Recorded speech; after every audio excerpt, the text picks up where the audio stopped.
Hello friends, मैं हूं JP Singh और आप देख रहे हैं केमिस्ट्री गुरुजी चैनल।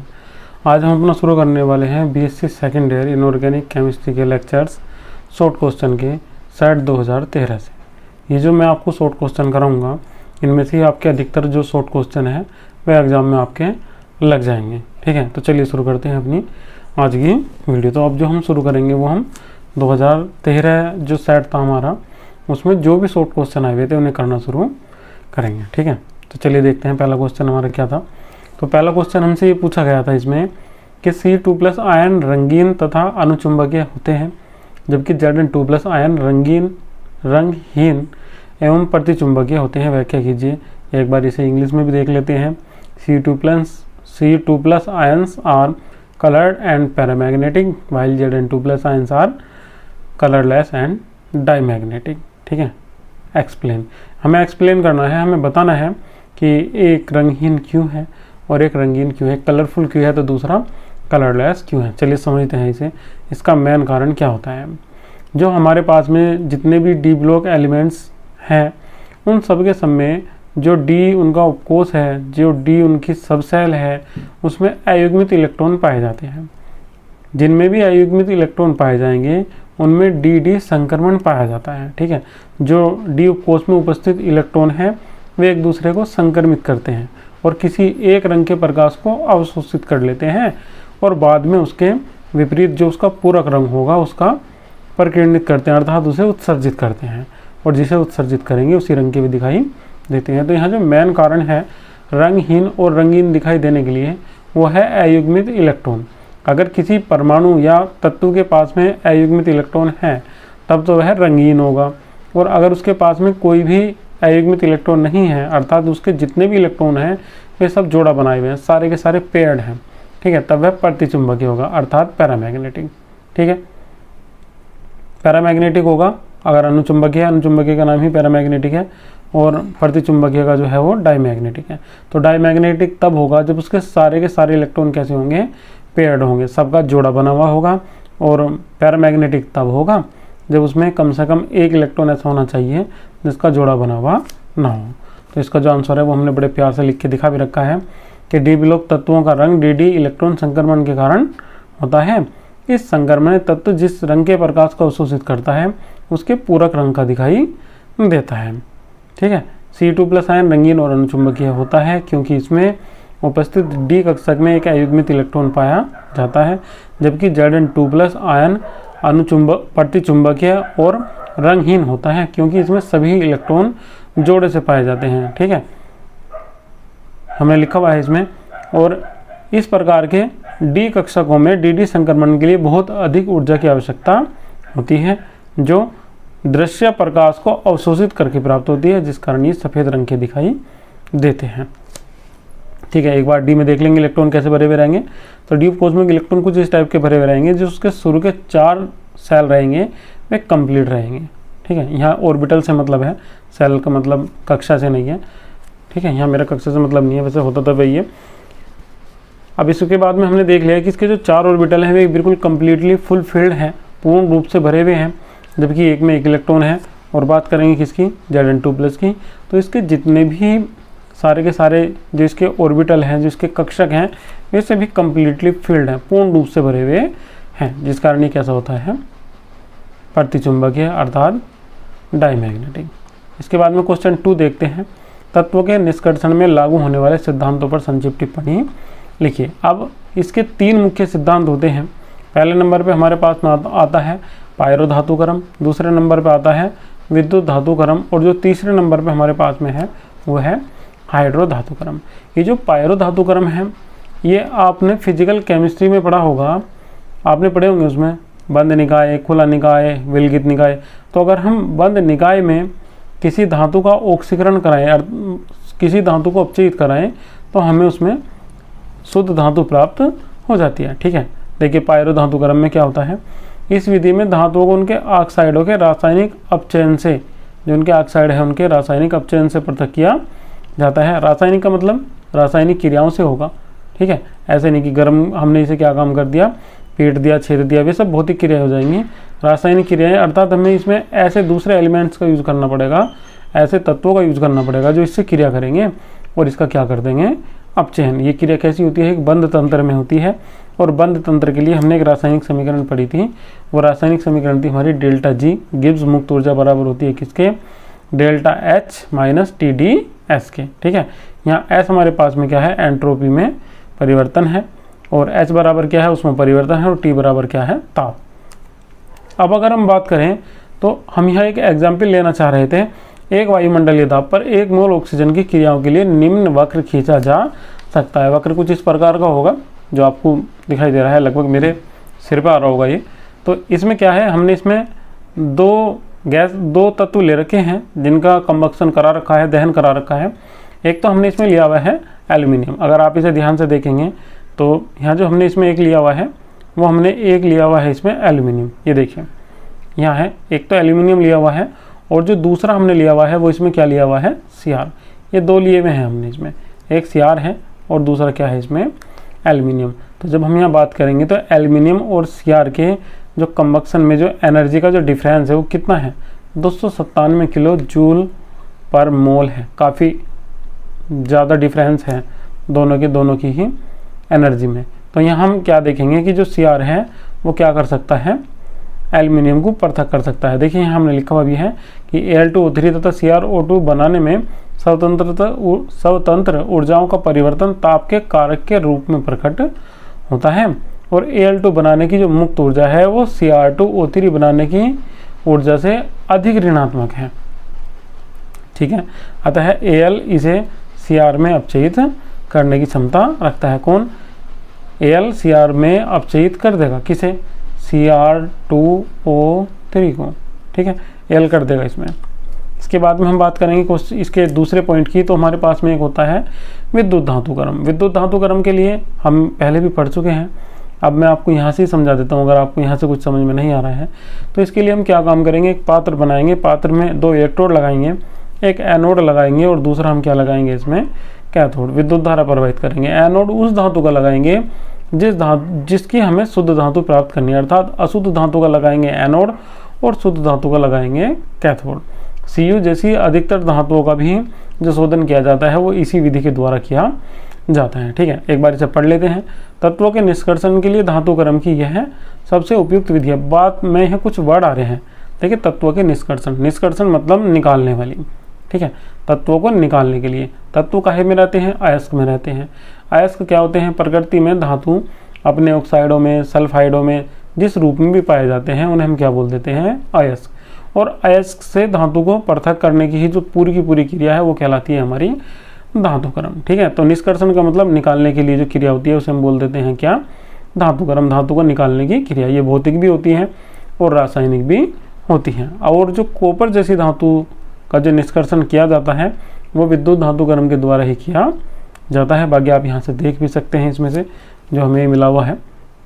इसके बाद में हमारे पास में तीसरे नंबर पे एक और विधि आती है, वो विधि हमारे पास में आती है इसमें हाइड्रो धातुकर्म। हाइड्रो धातुकर्म में हमें जिस धातु का निष्कर्षण करना है उस धातु की पहले किसी अन्य धातु से क्रिया कराते हैं और एक संकुल आयन बना लेते हैं। अब संकुल आयन की क्रिया किसी ऐसे धातु से कराते हैं जो अधिक क्रियाशील होती है, और संकुल आयन किसका प्राप्त हो जाएगा, अधिक क्रियाशील धातु का, और जो हमारे पास में कम क्रियाशील धातु थी वो कहाँ हो जाएगी, पृथक हो जाएगी, उससे अलग हो जाएगी। चलिए क्वेश्चन नंबर 3 देखते हैं। तो क्वेश्चन नंबर 3 हमसे पूछा हुआ है, समझाइए संक्रमण तत्व सामान्यतः रंगीन यौगिक बनाते हैं जबकि Cu2Cl2, TiO2, ZnSO4 सफ़ेद होते हैं। ठीक है, explain transition element generally from coloured compounds while Cu2Cl2, TiO2 एंड ZnSO4 आर वाइट। ये वाइट क्यों होते हैं, ठीक है, वाई आर वाइट, और वे कलर्ड क्यों होते हैं। ये क्वेश्चन हमसे अभी हमने पहले क्वेश्चन में भी इस चीज़ का जवाब दिया था। तो हमें ये बात याद रखनी पड़ेगी, जिनके पास में अयुग्मित इलेक्ट्रॉन होंगे, जिनके पास में अनपेयर्ड इलेक्ट्रॉन होंगे, वे सब के सब कैसे होंगे, रंगीन होंगे, कलरफुल होंगे। और जिनके पास में अयुग्मित इलेक्ट्रॉन नहीं होंगे, अर्थात फुल फिल्ड जितने भी इलेक्ट्रॉन हैं वे सारे के सारे कैसे होंगे, कम्प्लीटली फिल्ड। ठीक है, जितने भी ऑर्बिटल्स उसके हैं वे कैसे होंगे, पेयर्ड, सब में जोड़ा बना हुआ होगा, तो वे कैसे होंगे, सफ़ेद होंगे या फिर रंगहीन होंगे। तो तो इसका आंसर भी हमने कुछ ऐसी दिया है कि अधिकांश संक्रमण तत्व तथा उनके आयन रंगीन होते हैं क्योंकि इनके बाह्य डी उपकोष में उपस्थित अयुग्मित इलेक्ट्रॉन पाए जाते हैं। वे यौगिक जिनमें उपस्थित डी कक्षक में अयुग्मित इलेक्ट्रॉन पाए जाते हैं रंगीन होते हैं, और जिन यौगिकों में केंद्रीय परमाणु के बाह्य कोष में अयुग्मित इलेक्ट्रॉन नहीं पाए जाते हैं वे रंगहीन होते हैं। इन सभी में सफ़ेद होते हैं, क्यों? क्योंकि इनमें पाए जाने वाले जो डी कक्षक हैं उसमें इलेक्ट्रॉन युग्मित होते हैं, ठीक है, और डी कक्षक पूर्ण रूप से भरा हुआ होता है। इसके बाद हम बात करेंगे क्वेश्चन नंबर 4 की। तो जो हमारा क्वेश्चन नंबर 4 है इम्पोर्टेंट है, कई बार आया हुआ है, और अब तक आपने जितने भी क्वेश्चन इसके पढ़े हैं इनमें से केवल क्वेश्चन नंबर 2 को छोड़ दीजिए, 3 क्वेश्चन हमने इसके अभी तक पढ़े हैं। 3 में से जो 2 क्वेश्चन हैं उनका हर साल रिपीटेशन हो रहा है। इसी टाइप का आपसे कोई भी क्वेश्चन पूछा जा सकता है, जरूरी नहीं है कि यही पूछा जाए, मगर इससे रिलेटेड या अयुग्मित और युग्मित इलेक्ट्रॉन पे, कलरफुल अर्थात रंगीन और रंगहीन होने पे, चुंबकीय और अचुंबकीय होने का क्वेश्चन पूछा जा सकता है, ठीक है, हर साल पूछा जाता है। तो इस साल भी पूरे चांस है आपसे इस वाले क्वेश्चन को पूछे जाने के। चलिए बात करते हैं क्वेश्चन नंबर 4 की। तो यहाँ हमारे पास में जो क्वेश्चन नंबर 4 है वो है उभयदंतुक लिगेंड क्या है, उदाहरण दीजिए। What are ambidentate ligand, give 2 examples. सबसे पहले तो बात करेंगे लिगेंड की। लिगेंड होते क्या हैं? लिगेंड वे उदासीन अणु या ऋणायन होते हैं जिनमें कोई दाता परमाणु उपस्थित होता है, अर्थात जिनके पास में होते हैं लोन पेयर, एकांकी इलेक्ट्रॉन जो इलेक्ट्रॉन का जोड़ा दान दे सकते हैं, उन्हें हम क्या बोल देते हैं? लिगेंड्स। अब बात करेंगे उभयदंतुक लिगेंड की।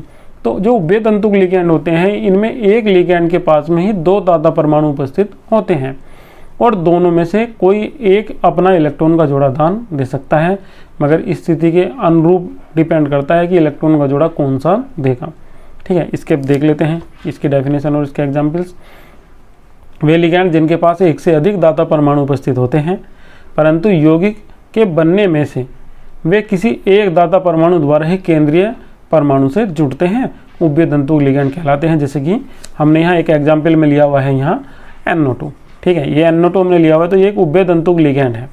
कैसे है उभयदंतुक लिगेंड? अगर केंद्रीय धातु परमाणु से N जुड़ता है तो इसके नाम के शुरू में हम क्या लगा देते हैं? नाइट्रो। अगर N देता है अपना इलेक्ट्रॉन का जोड़ा, और ये लिखा जाएगा किस रूप में? बाद में सीधा का सीधा NO2 ही लिखा जाता है।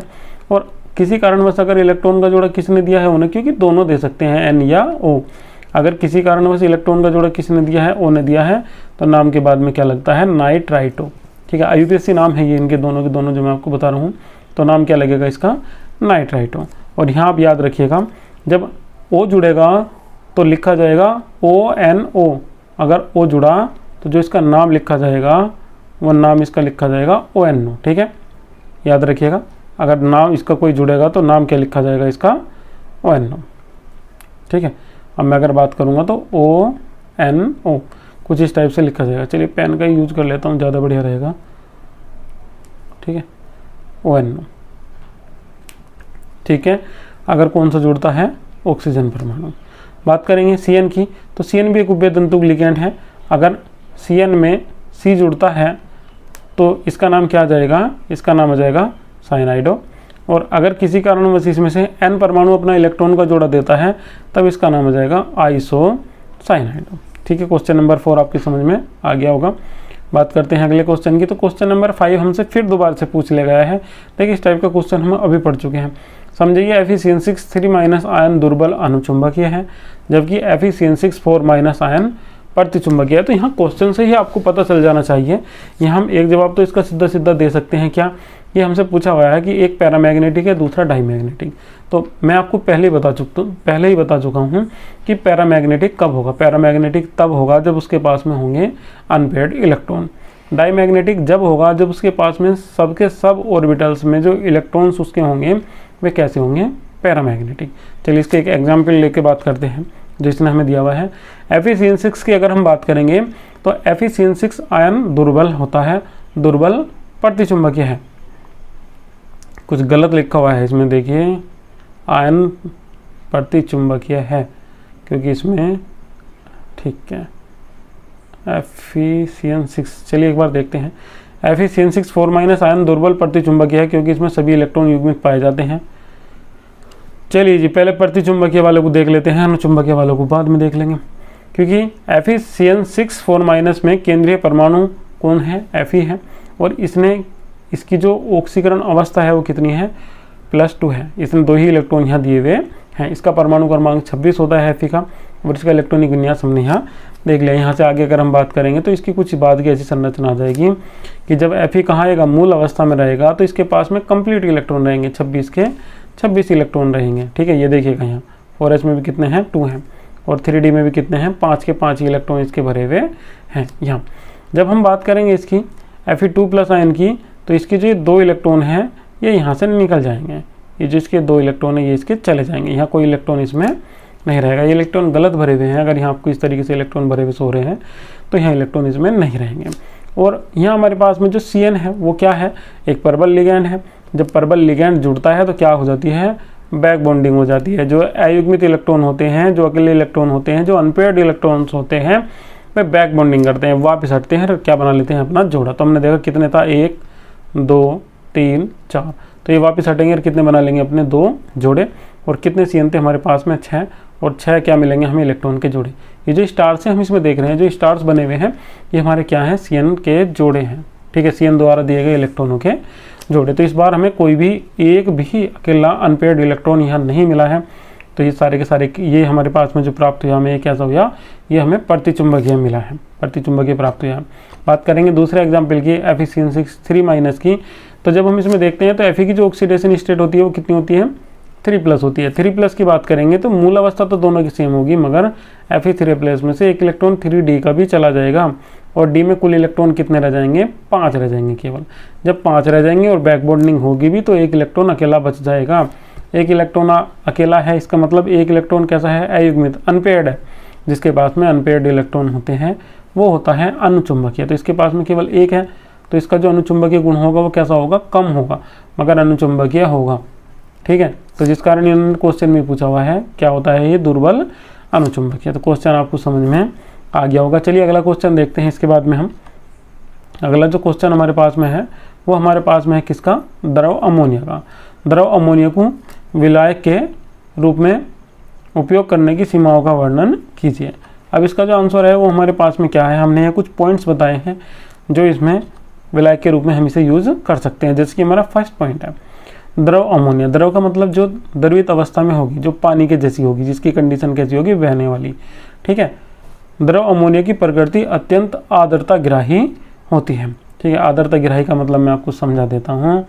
आर्द्रता ग्राही का मतलब ये होता है कि बहुत अधिक जो वाष्प होती है उसे ग्रहण कर लेती है, जिस कारण अध्ययन किए जा रहे अमोनिया निकाय में वायुमंडलीय आर्द्रता के परिवेश को निषेध करने के लिए अधिक सावधानी की आवश्यकता होती है। तो कोशिश की जाती है कि जहाँ इसके अंदर हमें कोई प्रयोग करना है, जहाँ हमें इसे विलायक के रूप में यूज़ करना है, वहाँ जो आर्द्रता हो नियंत्रित हो और वहाँ वायु में नमी की मात्रा कम हो। ठीक है, जो वायु में नमी की मात्रा होती है वही क्या होती है, आर्द्रता होती है। तो ये जो वायु में नमी होती है उसे सोख लेती है।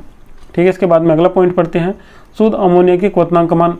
अगर इसमें भी कोई आपको प्रॉब्लम हो तो पूछ सकते हैं आप, कमेंट में कमेंट कर सकते हैं। जब मैं शायद 2014 के क्वेश्चंस की वीडियो बनाऊंगा तब मैं आपको समझा दूंगा। ठीक है, ये आपको समझ में आ गया होगा। आर्द्रता ग्राही का मतलब क्या होता है, वायु में जो नमी उपस्थित होती है उसे हम बोल देते हैं आर्द्रता, और यह है आर्द्रता ग्राही, अर्थात वायु में उपस्थित नमी को ग्रहण करने वाली। शुद्ध अमोनिया का क्वथनांक होता है कितना, 33.38 डिग्री सेल्सियस। तो हमें ये भी ध्यान रखना पड़ता है कि टेम्परेचर कभी भी इससे ज़्यादा ना हो जाए। दाब से बचने के लिए नीचे तापक्रम पर कार्य किया जाए, तो ये भी कोशिश करनी पड़ती है कि टेम्परेचर कभी भी इससे ज़्यादा ना हो जाए। द्रव अमोनिया को विलायक तथा अभिक्रिया के लिए माध्यम के रूप में प्रयुक्त करने के लिए अमोनिया के भौतिक तथा रासायनिक गुणों के कारण जटिल उपकरण तथा विशेष प्रविधियों की आवश्यकता होती है। क्यों? क्योंकि अमोनिया एक ऐसी गैस भी है, अगर इसे सूंघ लेंगे तो नाक में क्या हो जाएगी, इससे जलन हो जाएगी, नहीं सूंघ सकते हैं। अगला क्वेश्चन है हमारे पास में, प्रोटिक तथा अप्रोटिक विलायक से आप क्या समझते हैं, प्रत्येक के 2-2 उदाहरण दीजिए। तो प्रोटिक तो वे विलयन होंगे जो प्रोटॉन देते हैं विलयन में, और अप्रोटिक विलायक वे होंगे जो विलयन में प्रोटॉन नहीं देते हैं। ठीक है, इसके बाद में हम बात करेंगे, ठीक है, इसके एग्जाम्पल्स की। तो इसकी डेफिनेशन तो यही होगी जो हम अभी पढ़ रहे थे कि वे विलायक जो विलयन में प्रोटॉन देते हैं प्रोटोनिक या प्रोटिक विलायक कहलाते हैं, और ब्रोंस्टेड लोरी के अनुसार ये सब क्या होते हैं, अम्ल होते हैं। जैसे कि हमने यहाँ एग्जाम्पल किसका लिया हुआ है, HCl का। जब हम HCl को किसी विलयन में घोलते हैं तो यहाँ ये क्या देता है H+ और Cl-। इसका मतलब ये क्या है, एक प्रकार का प्रोटिक विलयन है। चलिए इसके दूसरे एग्जाम्पल की बात करते हैं। तो दूसरा एग्जाम्पल इसका होता है CH3COOH। जब हम इसे किसी विलयन में घोलते हैं तो ये देता है CH3COO- और H+। तो ये H+ देता है, तो ये भी एक प्रकार क्या है, प्रोटिक विलायक है। बात करेंगे थर्ड एग्जाम्पल की, तो यहाँ हमारे पास में HF है जो H+ में और F- में टूटता है, तो ये भी एक प्रकार का क्या है, प्रोटिक विलायक है। प्रोटिक या प्रोटोनिक विलायक की अगर हम बात करेंगे तो ये वे विलायक होते हैं जो विलयन में न तो प्रोटॉन देते हैं और न ही प्रोटॉन लेते हैं। ब्रोंस्टन लोडी के अनुसार ये ना तो अम्ल है और ना ही क्षार। इसका पहला एग्जाम्पल बात करेंगे तो बेंजीन की करेंगे। बेंजीन ना H+ लेता है ना ही देता है। दूसरा example CCl4 carbon tetrachloride same है। और थर्ड एग्जाम्पल हमारे पास में इसका है SO2 का सल्फर डाइऑक्साइड का, जो क्या है, एक प्रोटिक विलायक है। अगले क्वेश्चन की बात करेंगे तो क्वेश्चन नंबर 8 है हमारे पास में विद्युत रासायनिक श्रेणी। अब ये विद्युत रासायनिक श्रेणी क्या होती है, जिसे हम ECH भी बोल देते हैं, इलेक्ट्रोकेमिकल सीरीज। विद्युत रासायनिक श्रेणी होती है हमें तब प्राप्त जब हम तत्वों को उनकी क्रियाशीलता के घटते क्रम में व्यवस्थित कर देते हैं। ठीक है, इसमें प्रत्येक तत्व आ सकता है, मगर हम केवल चुनिंदा तत्वों की ही सारणी का अध्ययन करते हैं और उन्हीं से ही अपने जितने भी प्रयोग हैं उन्हें कर लेते हैं। जबकि याद रखिएगा, इसमें जो प्रत्येक तत्व है, आवर्त सारणी में जितने भी तत्व हैं वे सब विद्युत रासायनिक श्रेणी में आते हैं, उनके ऑक्साइड भी आते हैं। तो यहाँ हमारे पास में श्रेणी की हमने डेफिनेशन शुरू में ही दे दी है कि तत्वों को उनकी क्रियाशीलता के घटते क्रम में व्यवस्थित करने पर प्राप्त श्रेणी को विद्युत रासायनिक श्रेणी कहते हैं। इसके जो टिप्पणी लिखने के लिए इसके अनुप्रयोग थे वे कुछ इस प्रकार थे, जैसे कि विस्थापन अभिक्रियाएं। विद्युत रासायनिक श्रेणी को हमने क्रियाशीलता के घटते क्रम में व्यवस्थित किया है, अर्थात जो सबसे ऊपर स्थित तत्व है वो सबसे अधिक क्रियाशील है और जो सबसे नीचे है वो सबसे कम क्रियाशील है। यहाँ अगर हम बात करें तो विस्थापन अभिक्रियाएं कब होगी, यदि कम क्रियाशील तत्व का विलयन है और अधिक क्रियाशील तत्व बाहर उपस्थित है, तब क्रिया होगी। यहाँ हमने लिखा भी यही है कि विद्युत रासायनिक श्रेणी में ऊपर से नीचे चलने पर तत्वों की क्रियाशीलता घटती है, क्योंकि तत्वों के मानक इलेक्ट्रोड विभव बढ़ने से उनके इलेक्ट्रॉन त्यागने की क्षमता घटती है।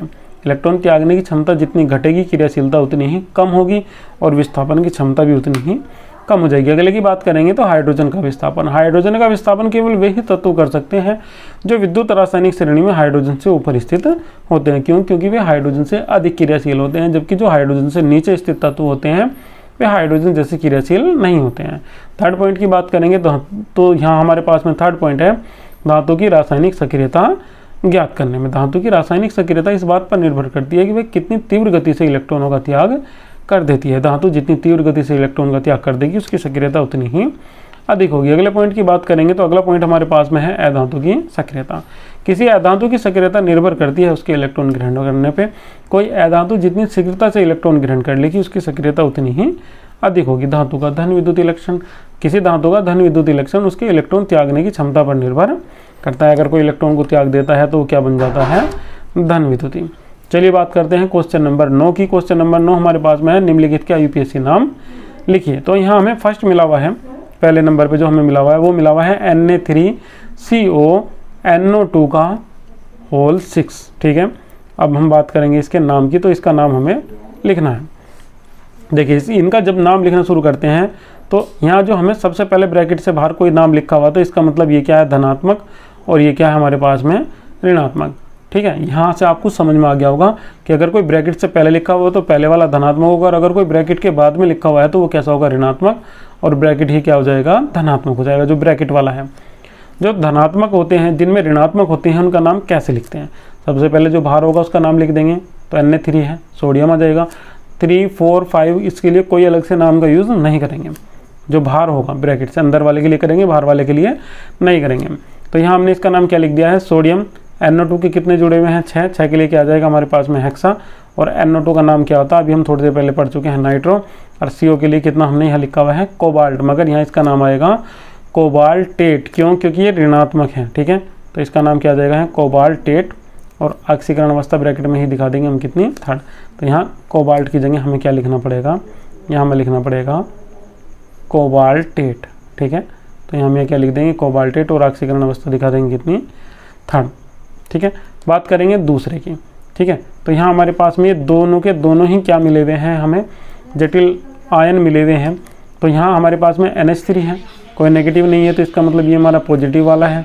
इसमें सारे के सारे क्या हैं, Cl हैं, इसका मतलब ये हमारा नेगेटिव वाला, क्यों, क्योंकि Cl पर नेगेटिव चार्ज होता है। ठीक है, तो हम इसका जब नाम लिखेंगे तो ये कितने हैं, 4, 4 के लिए कितना आ जाएगा हमारे पास में, टेट्रा आ जाएगा, NH3 के लिए एमीन आ जाएगा, Pt के लिए प्लेटिनियम आ जाएगा। कोई नाम चेंज नहीं होगा, क्यों, क्योंकि धनात्मक है, धनात्मक जो केंद्रीय धातु आयन होता है उसका नाम चेंज नहीं होता है। ऑक्सीकरण अवस्था दोनों पे बांट देंगे, क्यों, क्योंकि 2 Cl जुड़े हुए हैं, तो कुल मिला के कितनी आएगी, 4 आएगी, तो एक की +2 और दूसरे की भी +2। ठीक है, इसके बाद में बात करेंगे दूसरे की, तो दूसरे का नाम क्या आ जाएगा इसमें, टेट्रा क्लोराइडो प्लेटिनेट 4।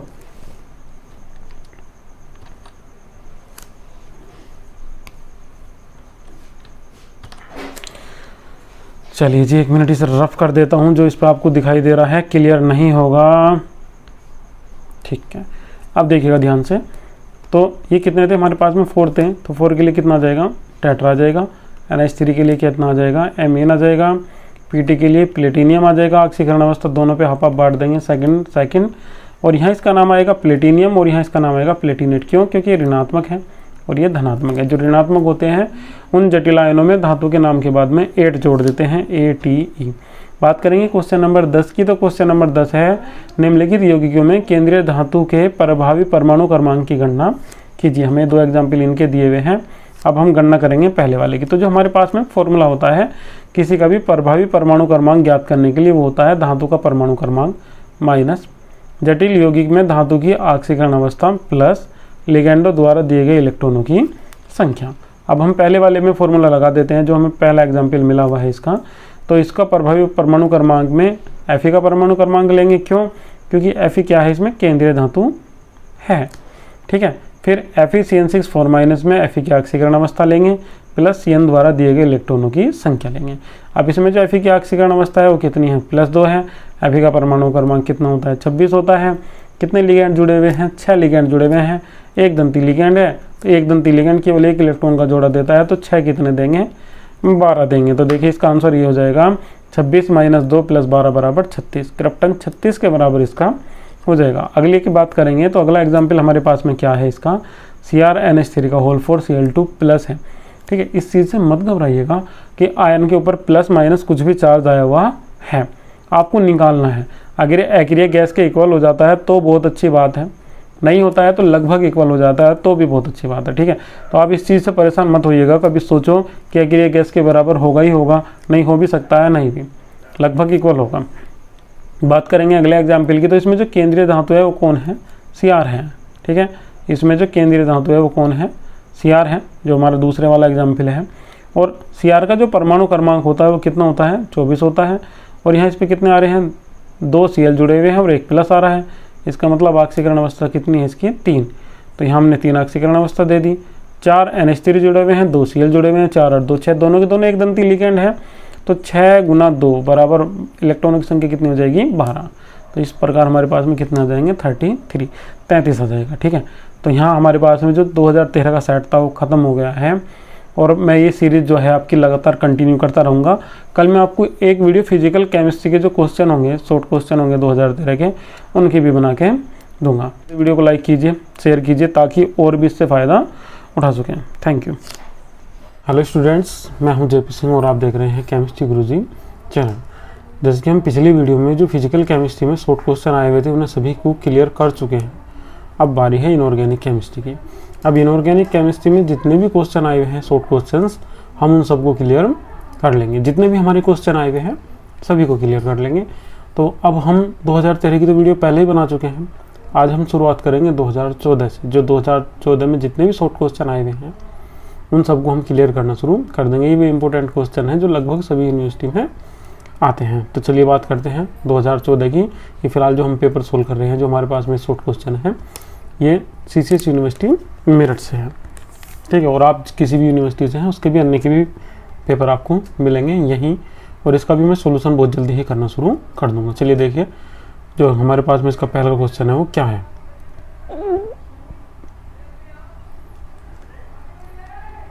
पहला क्वेश्चन है मरकरी एक द्रव्य धातु है क्यों। ठीक है, हमसे जो पहला का क्वेश्चन पूछा हुआ है ये पूछा हुआ है मरकरी एक द्रव्य धातु है क्यों। चलिए एक बार देख लेते हैं। जो मरकरी होता है इसमें D कक्षक पूर्ण रूप से भरा हुआ होता है, और इसमें अयुग्मित कक्षक जो होते हैं उनके बीच में पारस्परिक अतिव्यापन की संभावना नहीं होती है, जिस कारण जो मरकरी का गलनांक होता है वो कैसा हो जाता है, कम हो जाता है, और यह साधारण ताप पर ही कैसा हो जाता है, द्रव अवस्था में। चलिए बात करते हैं क्वेश्चन नंबर 2 की। क्वेश्चन नंबर 2 हमारा कैसा है। क्वेश्चन नंबर 2 है Fe3+ आयन Fe2+ आयन से अधिक स्थायी है, क्यों। ठीक है, तो अगर आपसे कुछ ऐसा क्वेश्चन पूछा जाएगा, ये क्वेश्चन रिपीटेशन में आ रहे हैं, बार बार रिपीट हो रहे हैं इस टाइप के, कि ये अधिक स्थायी क्यों है और ये कम स्थायी क्यों है, तो याद रखिएगा अधिक स्थायी वही होता है जिसके कक्षक या तो पूर्ण रूप से भरे हुए होंगे या फिर अर्धपूर्ण रूप से भरे हुए हों, या फिर उसमें एक भी इलेक्ट्रॉन उपस्थित ना हो, जो उसका बाह्य कोश है उसमें, तब वह कैसा हो जाएगा, स्थायी हो जाएगा। अब हम बात करेंगे Fe3+ की। तो जो हमारे पास में Fe3+ है, तो Fe3+ में जो आयन हमारा Fe3+ बनता है, इसमें जो डी कक्षक होता है इसका वो अर्धपूर्ण रूप से भर जाता है। जबकि अगर हम बात करेंगे Fe2+ की, तो इसमें जो इसका डी कक्षक होता है वो अर्धपूर्ण रूप से भरा हुआ नहीं होता है, उसमें 6 इलेक्ट्रॉन होते हैं। ठीक है, 4 में 1-1 इलेक्ट्रॉन रहेंगे और एक में कितने रहेंगे, 2 इलेक्ट्रॉन। ठीक है, चलिए देखते हैं इसकी संरचना। देखिए Fe3+ आयन जो है वो किस टाइप से है, Fe3+ आयन और Fe2+ आयन से अधिक स्थायी है, क्योंकि Fe3+ आयन में उपस्थित डी कक्षक अर्धपूर्ण रूप से भरा है, जबकि जो Fe2+ आयन है, ठीक है, उसके बाह्य डी कक्षक अर्ध या पूर्ण रूप से नहीं भरा है। जिन परमाणु में उपस्थित सभी कक्षक अर्ध या पूर्ण रूप से भरे होते हैं वे अधिक स्थायी होते हैं। Fe3+ का इलेक्ट्रॉनिक विन्यास इस टाइप से है और Fe2+ का इस टाइप से। तो यहाँ देखिएगा डी में कितने इलेक्ट्रॉन है, 6, और डी में मैक्सिमम इलेक्ट्रॉन रह कितने सकते हैं, 10, और इस बार डी में कितने हैं, 5। तो ये हाफ है और ये हाफ नहीं है, तो ये अधिक स्थायी होगा और ये कम होगा। ठीक है, ये कम होगा और जो ये पहले वाला है ये कैसा होगा, इसका अधिक होगा। चलिए ये तो हमारा क्लियर हो गया है। फिर इसके बाद में हम बात करेंगे अगले क्वेश्चन की। जो हमारा अगला क्वेश्चन है वो हमारा क्या है, ठीक है। चलिए बात करते हैं क्वेश्चन नंबर 3 की। तो तीसरा क्वेश्चन हमें क्या मिला हुआ है, तीसरा क्वेश्चन हमें मिला हुआ है ZrHf NbTA और MOW की परमाणु त्रिज्याएं लगभग समान होती हैं। तो इन तत्वों की परमाणु त्रिज्या लगभग समान होने के कारण केवल एक ही है, वो होता है लैंथेनाइड संकुचन। ठीक है, लैंथेनाइड या एक्टिनाइड संकुचन हम पढ़ चुके हैं इनऑर्गेनिक केमिस्ट्री में, यहाँ केवल हमें इसका जवाब देना है। चलिए अगर आप बात करेंगे लैंथेनाइड और एक्टिनाइड संकुचन की, तो मैं आपको बता देता हूँ। जब हम बात करते हैं इसमें लैंथेनाइड संकुचन की, तो जो परमाणु क्रमांक 57 से लेकर 71 तक के जो तत्व हैं वे आते हैं इसके अंतर्गत, और ये जितने भी तत्व हैं सब लैंथेनाइड होते हैं और एक ही वर्ग में रखे हुए हैं, एक ही आवर्त में हैं। तो यहाँ क्या होता है, परमाणु क्रमांक तो लगातार बढ़ता है पर कक्षाओं की संख्या नहीं बढ़ती है, जिस कारण नाभिकीय आवेश बल लगातार बढ़ता चला जाता है, जबकि इनकी जो कक्षाओं का आकार है वो इतना अधिक नहीं बढ़ता है, जिस कारण परमाणु के आकार में कैसी हो जाती है, थोड़ी सी कमी, जिसे हम क्या बोल देते हैं, लैंथेनाइड संकुचन। ठीक है, लैंथेनाइड संकुचन के कारण इन सभी तत्वों की परमाणु त्रिज्या कैसी होती है, समान होती है। चलिए बात करेंगे अगले क्वेश्चन की। तो जो अगला क्वेश्चन है हमारे पास में, वो क्वेश्चन है हमारे पास में निम्नलिखित के IUPAC नाम लिखिए। अब IUPAC नाम लिखने आपको कुछ तो आते होंगे, कुछ मैं आपको समझा देता हूँ। चलिए बात करेंगे इसके पहले वाले क्वेश्चन की। तो जो हमें पहला मिला हुआ है इसका कैसे लिखेंगे, ये देखिएगा, ये जो ब्रैकेट हमें मिला हुआ है बाद में मिला हुआ है, इसका मतलब जो बाद में मिलता है वो ऋणात्मक होता है, जो शुरू में मिलता है वो धनात्मक होता है। पहले धनात्मक का ही नाम लिखा जाता है, तो पहले किसका नाम लिखेंगे, सोडियम का लिखेंगे। ठीक है, अन्य का लिखेंगे, तो अन्य का नाम क्या आ जाएगा, यहाँ सोडियम आ जाएगा। फिर इसके बाद में AuCN का होल ट्वाइस है, तो 2 के लिए कितना आ जाएगा, डाई। CN के लिए क्या आ जाएगा, साइनाइडो। और ये जो हमारे पास में है Au, ये गोल्ड है, तो इसका नाम हम लिख देंगे आयुरेट। ठीक है, आयुरेट। ठीक है, बात करेंगे इस वाले की। तो यहाँ देखिएगा इसमें जो ब्रैकेट है ये पहले आया हुआ है, और जो बाद में जो बचा हुआ परमाणु या मोल जो हमारे पास में इसमें अणु है वो बाद में आया हुआ, तो जो बाद का है वो माइनस का होगा और जो प्रारंभ का होगा वो कैसा होगा, प्लस का। इसका नाम लिखने का तरीका वही है, पहले लिगेंडों का नाम लिखेंगे, उसके बाद में केंद्रीय धातु का, और यहाँ ब्रैकेट में इसकी ऑक्सीकरण अवस्था और दिखानी हमें पड़ेगी, वो होती है 1। ठीक है, तो फर्स्ट लिख देंगे इस टाइप से। आंसर में मिल जाएगी अभी आपको। जब इसका नाम लिखेंगे तो कितने हैं, 4 हैं। 4 के लिए टेट्रा, NH3 के लिए एमीन, और Cl के लिए क्लोराइडो, NO2 के लिए नाइट्राइटो, और इसके बाद में CO के लिए कोबाल्ट, ऑक्सीकरण अवस्था इसकी कितनी हो जाएगी 1 2 3 ब्रैकेट में ऑक्सीकरण अवस्था, और बाहर क्या जाएगा इसमें नाइट्रेट। देखिएगा इसके नाम कुछ इसी प्रकार से होंगे, टेट्राएमीन क्लोराइडो नाइट्रो या नाइट्राइटो भी बोल सकते थे इसे, कोबाल्ट, ऑक्सीकरण अवस्था और बाद में नाइट्रेट। याद रखिएगा बाद के नाम के पीछे डाइट्राइड नहीं लगाते हैं, शुरू वाले के भी नहीं लगाएंगे, जो भी ब्रैकेट से बाहर होगा उसके नाम के साथ में डाइट्राइड, टेट्रा का आदि का प्रयोग नहीं करेंगे, केवल जो ब्रैकेट के अंदर है उनके लिए ही करेंगे। चलिए बात करते हैं अगले क्वेश्चन की। अगला क्वेश्चन है हमारा क्वेश्चन नंबर 5, निम्नलिखित यौगिकों में केंद्रीय धातु आयन के प्रभावी परमाणु क्रमांक की गणना कीजिए। तो प्रभावी परमाणु क्रमांक की गणना किस प्रकार से की जाती है, सबसे पहले तो हम इसका फॉर्मूला देख लेते हैं। तो प्रभावी परमाणु क्रमांक बराबर होता है किसके, धातु का परमाणु क्रमांक माइनस यौगिक में उपस्थित केंद्रीय धातु आयन की ऑक्सीकरण संख्या, और प्लस में होता है लिगैंड द्वारा दिए गए इलेक्ट्रॉनों की संख्या। ठीक है, तो सबसे पहले धातु का, अब हम पहले वाला एग्जाम्पल लेते हैं जो हमारे पास में पहला एग्जाम्पल था इसे। तो हमने देखा इसमें जो का प्रभावी परमाणु क्रमांक किसके बराबर होगा, केंद्रीय धातु आयन कौन है CO, तो CO का परमाणु क्रमांक माइनस जो आयन हमें मिला हुआ है इसमें CO की ऑक्सीकरण अवस्था, प्लस NO2 माइनस लिगैंड के द्वारा दिए गए इलेक्ट्रॉनों की संख्या। तो जो CO का परमाणु क्रमांक होता है 27 होता है, ऑक्सीकरण अवस्था इसमें 3 है, कितने लिगैंड हैं 6, एक ने कितने दिए हैं 2, तो 6 ने कितने दिए हैं 12, जोड़ देंगे तो कितना आ जाएगा 36 क्रिप्टन के बराबर यहाँ निकल के आ रहा है। ठीक है, फिर इसके बाद में बात करेंगे दूसरे पॉइंट की, जो पॉइंट हमें 2 मिला हुआ था, ये किस टाइप का था, Fe6 माइनस का प्रभावी परमाणु क्रमांक हमें ज्ञात करना है। तो Fe का परमाणु क्रमांक, फिर जो हमें आयन मिला हुआ है इसमें Fe की ऑक्सीकरण अवस्था, और माइनस Cn लिगैंड द्वारा दिए गए इलेक्ट्रॉनों की संख्या। तो ये हमारा कितना हो जाएगा 35 आ जाएगा, क्योंकि Fe का परमाणु क्रमांक 26 होगा, यौगिक में ऑक्सीकरण अवस्था निकाल देंगे तो 3 होगी, और कितने लिगैंड जुड़े हुए हैं 6, तो 6 लिगैंड कितने इलेक्ट्रॉन देंगे 12 देंगे, क्यों, क्योंकि ये मोनोडेंटेट लिगैंड है, एक दंती लिगैंड है। चलिए बात करेंगे अगले क्वेश्चन की। तो जो हमारा अगला क्वेश्चन है वो है उदाहरण सहित निस्तापन को समझाइए। तो निस्तापन वह क्रिया होती है जिसे वात्य भट्टी में कराया जाता है और वायु की अनुपस्थिति में। ठीक है, जो हमारे पास में सांद्रित अयस्क होता है उसे वायु की अनुपस्थिति में उसके गलनांक से नीचे गर्म करने की जो क्रिया होती है उसे हम बोल देते हैं निस्तापन। याद रखिएगा जो पदार्थ हमने लिया है, जो सांद्रित अयस्क हमने लिया है वो गलना नहीं चाहिए। ठीक है, उसके गलनांक से नीचे गर्म करने की क्रिया को हम क्या बोल देते हैं निस्तापन। चलिए देखते हैं इसकी डेफिनेशन। सांद्रित अयस्क को परावर्तनी भट्टी में वायु की अनुपस्थिति में उसके गलनांक से नीचे गर्म करने की क्रिया को निस्तापन कहते हैं। सेम डेफिनेशन ऐसी है। और यहाँ हमने एक एग्जाम्पल लिया है किसका, मैग्नेसाइट का, MgCO3 का, या मैग्नीशियम कार्बोनेट का, और ये टूट जाता है काय में, MgO में, मैग्नीशियम में, या मैग्नीशियम ऑक्साइड में, और कार्बन डाइऑक्साइड में, CO2 में। ठीक है, ये इसका एग्जाम्पल भी है, क्योंकि उदाहरण से ही समझाना था ना, इस वजह से। बात करेंगे अगले क्वेश्चन की। तो अगला क्वेश्चन है हमारे पास में प्रोटिक या एप्रोटिक विलायक से आप क्या समझते हैं। ये मोस्ट इंपोर्टेंट क्वेश्चन है। ठीक है, ये हमारा मोस्ट इंपोर्टेंट क्वेश्चन है, ये बार बार आया हुआ है, ये हम पहले ही पढ़ चुके हैं 2013 के एग्जाम में, क्वेश्चन नंबर 7। चलिए बात करते हैं क्वेश्चन नंबर 8 की। अगला क्वेश्चन जो है हमारा वह है हमारा सीरियम अमोनियम सल्फेट के बनाने की विधि का वर्णन कीजिए। ये हमारा 2 ही नंबर में क्वेश्चन आया हुआ है, और यहाँ हमें बनाना है सीरियम अमोनियम सल्फेट, C का होल ट्वाइस SO4 का, देखिए सीरियम सल्फेट का फॉर्मूला अलग होता है, CSO4 का होल ट्वाइस जो डॉट NH4 का होल ट्वाइस SO4। ये तो हमारा अमोनियम सल्फेट हो गया है, और ये हमारा क्या है सीरियम सल्फेट।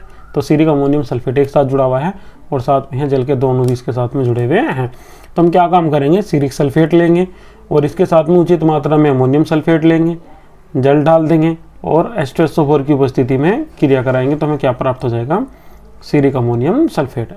इसकी थ्योरी में भी हमने कुछ ऐसे लिखा हुआ है कि सीरिक अमोनियम सल्फेट के तनु सल्फ्यूरिक विलयन की क्रिया अमोनियम सल्फेट से कराने पर सीरिक अमोनियम सल्फेट प्राप्त होता है। उपरोक्त क्रिया में H2SO4 जल अपघटन क्रिया को रोकता है ताकि इनका जल अपघटन ना हो, जल केवल इनके साथ में जुड़ जाए। यहाँ H2SO4 का और कोई यूज नहीं है। चलिए बात करते हैं क्वेश्चन नंबर 9 की। तो अब हमसे पूछा हुआ है कि समतल वर्गाकार जटिल यौगिकों में प्रकाशिक समावयवता क्यों नहीं पाई जाती है। इसका कारण ये होता है कि जो समतल वर्गाकार जटिल यौगिक होते हैं इनमें जो लिगैंड होते हैं वे केंद्रीय धातु आयन से एक समान दूरी पर स्थित होते हैं। ठीक है, चलिए देखिए इसका आंसर। समतल वर्गाकार जटिल यौगिकों में सभी लिगैंड तथा केंद्रीय परमाणु धातु आयन एक ही तल में उपस्थित होते हैं। अर्थात इनमें सममित तल या अक्ष पाया जाता है। सममित मतलब समान तल वाले पाया जाता है। प्रकाशिक समायोजकता प्रदर्शित करने के लिए यौगिक में सममित तल या अक्ष नहीं पाया जाना, अर्थात लिगैंड तथा केंद्रीय धातु भिन्न भिन्न अक्षों में पाए जाने चाहिए, एक अक्ष में नहीं होने चाहिए। मगर यहाँ ये कैसे होते हैं, एक ही अक्ष में उपस्थित होते हैं। समतल वर्गाकार यौगिकों में ऐसा नहीं होता है, अर्थात केंद्रीय परमाणु तथा लिगैंड भिन्न भिन्न अक्ष में नहीं पाए जाते हैं। यही कारण है कि ये प्रकाशिक समायोजकता प्रदर्शित नहीं करते हैं। चलिए बात करते हैं क्वेश्चन नंबर 10 की। तो आप इसे तो समझ गए होंगे, समतल वर्गाकार अर्थात वर्ग के आकार के होते हैं ये, और तल कैसा होता है इनका, एक। ठीक है, अगर मैं यहाँ बात करूँगा तो जैसे कि आप देख रहे हैं मोबाइल की स्क्रीन का तल, वो आपको एक जैसा ही तल दिखाई दे रहा है, तो ये कहते हैं कि एक ही तल में होते हैं और एक तल में होने नहीं चाहिए, जिस कारण ये प्रकाशिक समायोजकता प्रदर्शित नहीं करेंगे। चलिए बात करते हैं क्वेश्चन नंबर 10 की। क्वेश्चन नंबर 10 हमारे पास में है K2Cr2O7 में Cr की तथा KMnO4 में Mn की ऑक्सीकरण संख्या ज्ञात कीजिए। हमें ऑक्सीकरण संख्या निकालनी है। ठीक है तो जब हम K2Cr2 में Cr की ऑक्सीकरण संख्या निकाल देंगे तो निकल के आएगी +6, और KMnO4 में निकाल देंगे तो इसमें निकल के आएगी +K7। चलिए देखिए किस टाइप से निकलेगी। इसमें Mn की निकलनी है, इसमें Cr की निकलनी है। तो पहले हम देख लेते हैं Cr की, जिसकी ऑक्सीकरण संख्या हमें निकालनी है उसे हम क्या मान लेंगे, x मान लेंगे। लिखेंगे कुछ इस टाइप से, 2 गुना K की ऑक्सीकरण संख्या, 2 गुना Cr की ऑक्सीकरण संख्या, 7 गुना O की ऑक्सीकरण संख्या बराबर 0। तो K की ऑक्सीकरण संख्या कितनी होती है, +1 होती है। Cr की ऑक्सीकरण संख्या हमने कितनी मान रखी है, x, और O की ऑक्सीकरण संख्या कितनी होती है, -2। तो हम इस टाइप से इसे शुरू करेंगे, गुना करेंगे तो 2 × 1 = 2, 2x, और 7 × 2 = 14, इस टाइप से निकल के आ जाएगा। और यहाँ कितना बच जाएगा हमारा, ये 2x, ये इसमें से घट जाएगा, 12 आ जाएगा = 0। इसे इधर लेके जाएंगे, कितना आ जाएगा, ये हमारे पास में आ जाएगा 2x = 12। अब हम क्या काम करेंगे, इसे डिवाइड कर देंगे। जब हम इसे इससे डिवाइड कर देंगे तो कितना आ जाएगा, +6 आ जाएगा। तो यहाँ K2Cr2O7 में Cr की जो ऑक्सीकरण संख्या है वो कितनी है, +6 है। चलिए बात करते हैं इसके सेकंड पॉइंट की। तो जिसका सेकंड पॉइंट है उसे भी कर लेते हैं। सेकंड पॉइंट हमारे पास में इसका है Mn का। तो सेम इसी प्रकार से होगा, हमें किस में निकालनी है, ये निकालनी है हमें KMnO4 में। ये है हमारे पास में KMnO4। तो यहाँ सबसे पहले हम देखेंगे K की ऑक्सीकरण संख्या, फिर Mn की ऑक्सीकरण संख्या, 4 गुना O की ऑक्सीकरण संख्या बराबर 0। तो K की ऑक्सीकरण संख्या 1 होगी, Mn की ऑक्सीकरण संख्या हमने x मान रखी है, O की ऑक्सीकरण संख्या -2 बराबर 0। तो यहाँ निकल के बाद में कितनी आ जाएगी, +7। इसका मतलब ये है कि KMnO4 में जो Mn की ऑक्सीकरण संख्या है वो कितनी है, +7 है। ठीक है, ये सेट हमारा यहीं फिनिश हो जाता है। ठीक है, अब आपको इसकी दूसरे सेट की भी वीडियो मिलेगी, 2015 की, 2016 की, अगले सेट की भी वीडियो को लाइक कीजिए, चैनल को सब्सक्राइब कीजिए।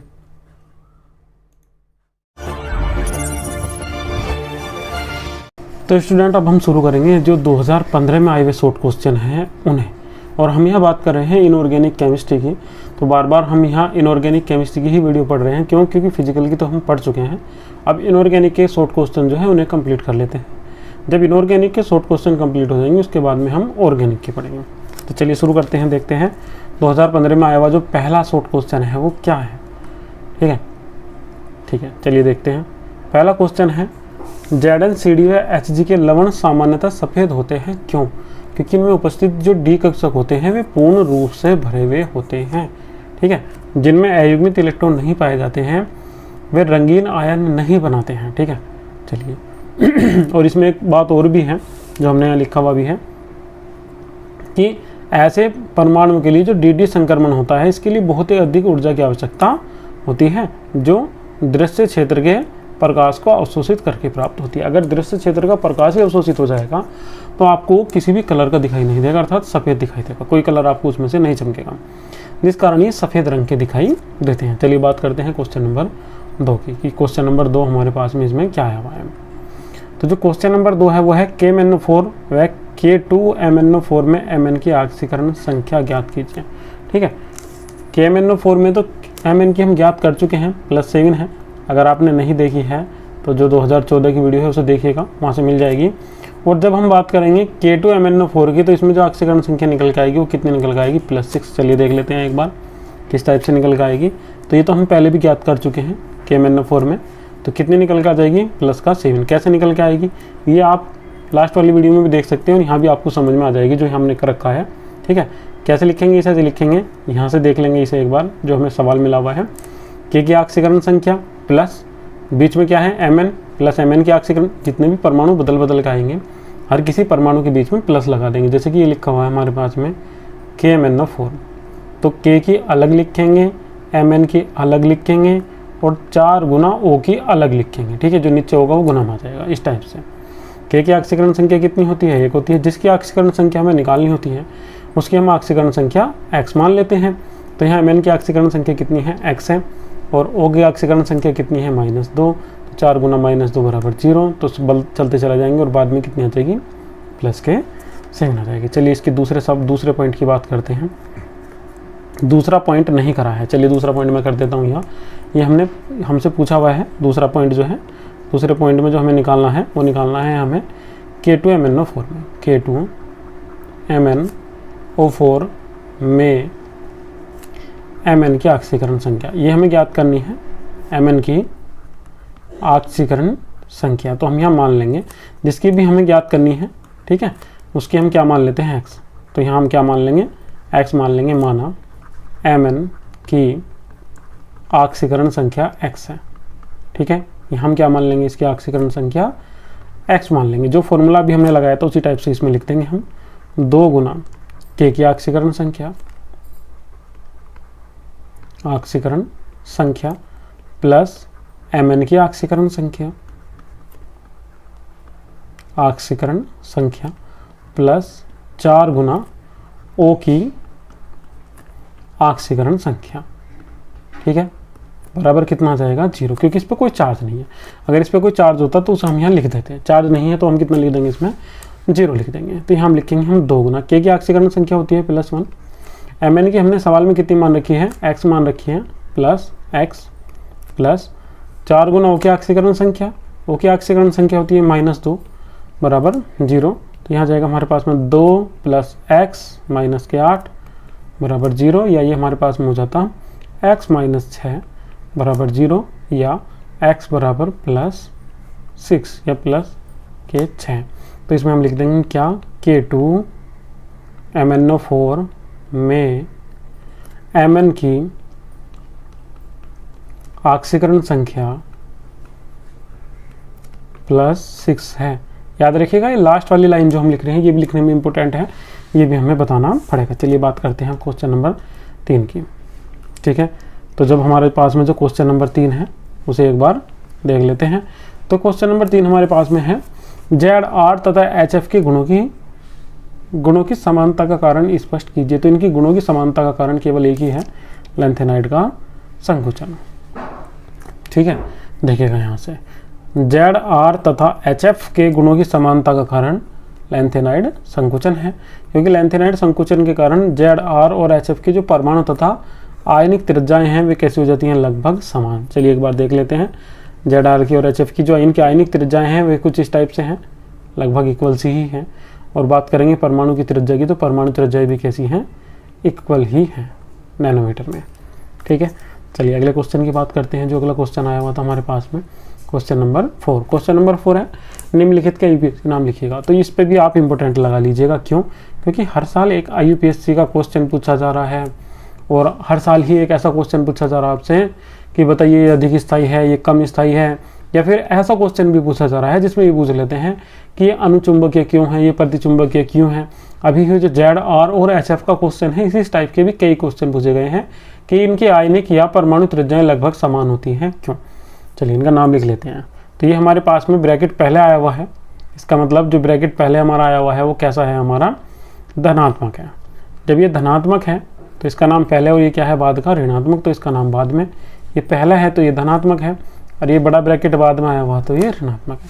याद रखिएगा, जो धनात्मक जटिल आयन वाले यौगिक होते हैं उनके नामकरण अलग टाइप से होता है, और जो ऋणात्मक होते हैं उनका नामकरण अलग टाइप से होता है। जब हम इसका नाम लिखेंगे तो कितने हैं, इसमें 5 है। 5 के लिए पेंटा, NH3 के लिए एमिनो, Cl के लिए क्लोराइडो, Cr के लिए क्रोमियम, और ब्रैकेट में इसकी ऑक्सीकरण अवस्था कितनी आ जाएगी, 3rd, और बाद में आ जाएगा क्लोराइड। चलिए देख लेते हैं इसका आंसर। ठीक है, यही नाम इसका आ रहा है, जैसे जैसा कि हम इसका भी समझ भी रहे थे। ठीक है, पेंटा 5 के लिए, ठीक है 5 है तो हम इसमें लिख देंगे 5 के लिए पेंटा एमीन, NH3 के लिए एमीन, और Cl के लिए हम क्या लिख देंगे इसमें क्लोराइडो, Cr के लिए लिख देंगे इसमें हम क्रोमियम।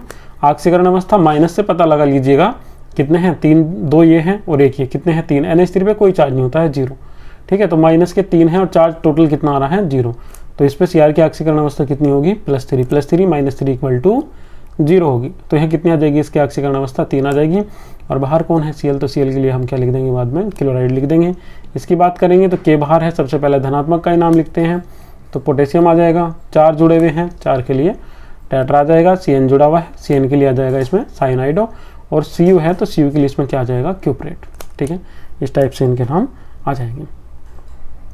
चलिए बात करते हैं 5वें क्वेश्चन की। तो क्वेश्चन पूछा हुआ है कि पोटेशियम फेरिसाइनाइड एक जटिल यौगिक है जबकि फिटकरी नहीं। देखिएगा जटिल यौगिक वे होते हैं, अगर हम उन्हें जल में घोल देते हैं तो वे एक जटिल आयन का परीक्षण देते हैं। ठीक है, अगर जटिल आयन का परीक्षण देते हैं तो वे जटिल यौगिक हैं, और अगर जटिल आयन का परीक्षण नहीं देते हैं तो वे जटिल यौगिक नहीं है। फिटकरी जल में घोलने के बाद में जटिल आयन का परीक्षण नहीं देती है, ये अपने उन्हीं अवयवी आयनों में विभक्त हो जाती है जिनसे मिलकर बनी होती है। जबकि पोटेशियम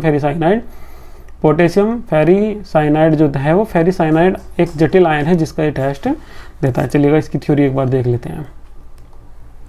तो इसकी थ्योरी कुछ इस टाइप से है कि पोटेशियम फेरिसाइनाइड को जल में घोला जाता है तो ये अपने अवयवी आयनों में पूर्ण रूप से आयनित नहीं होते हैं। ये आयनित होकर K+ और FeCN6 3- यही है हमारे पास में फेरोसाइनाइड आयन का टेस्ट देता है। इसमें FeCN6 3- फेरिसाइनाइड आयन एक संकुल आयन है।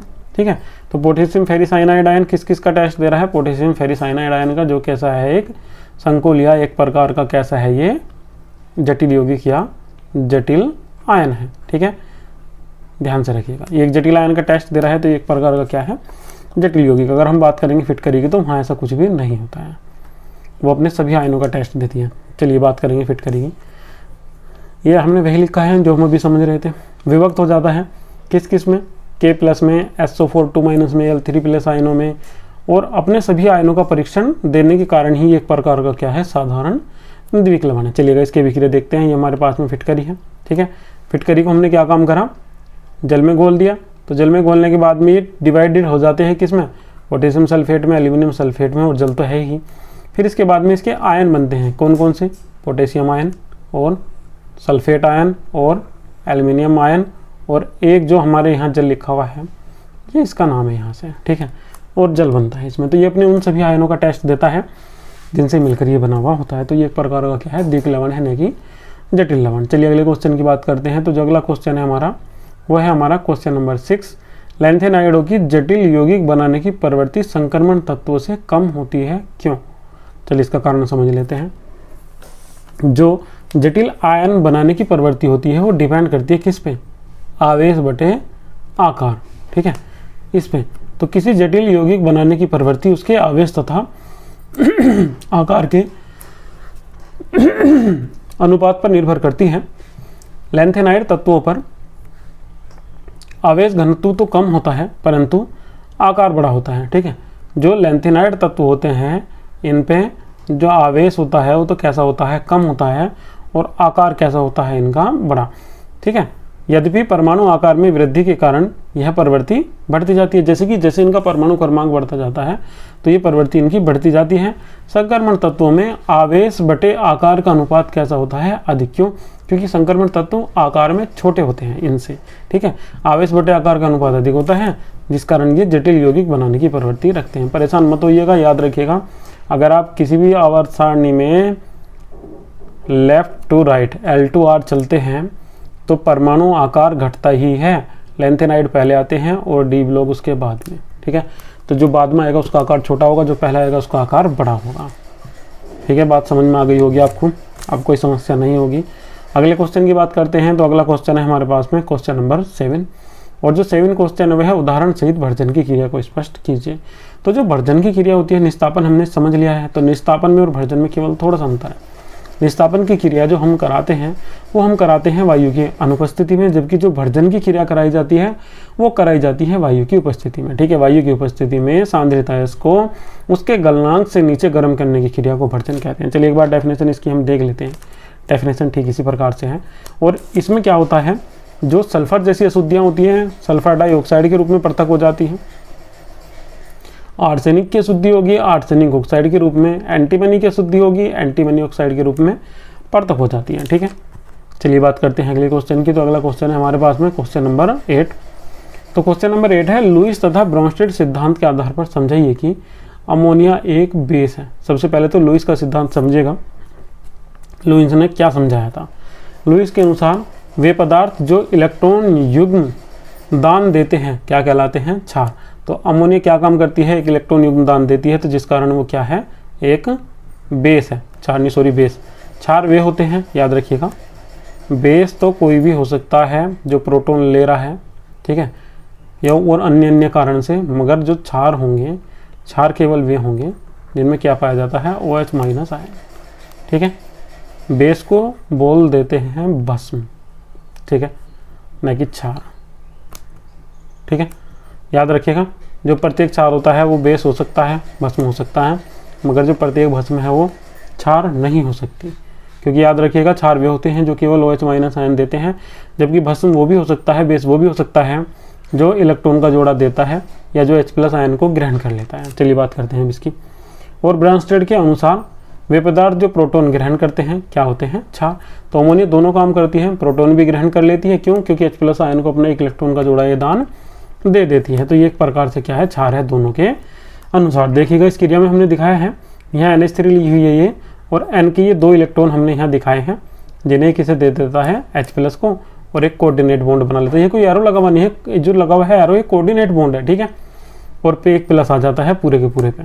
उपरोक्त उदाहरण में अमोनिया अणु के द्वारा H+ आयन को एकांकी इलेक्ट्रॉन युग्म दान दिया जाता है, जिस कारण NH3 अणु H+ आयन को ग्रहण कर लेता है और NH4+ आयन का निर्माण कर देता है। चलिए बात करते हैं क्वेश्चन अगले की, क्वेश्चन नंबर 9 की।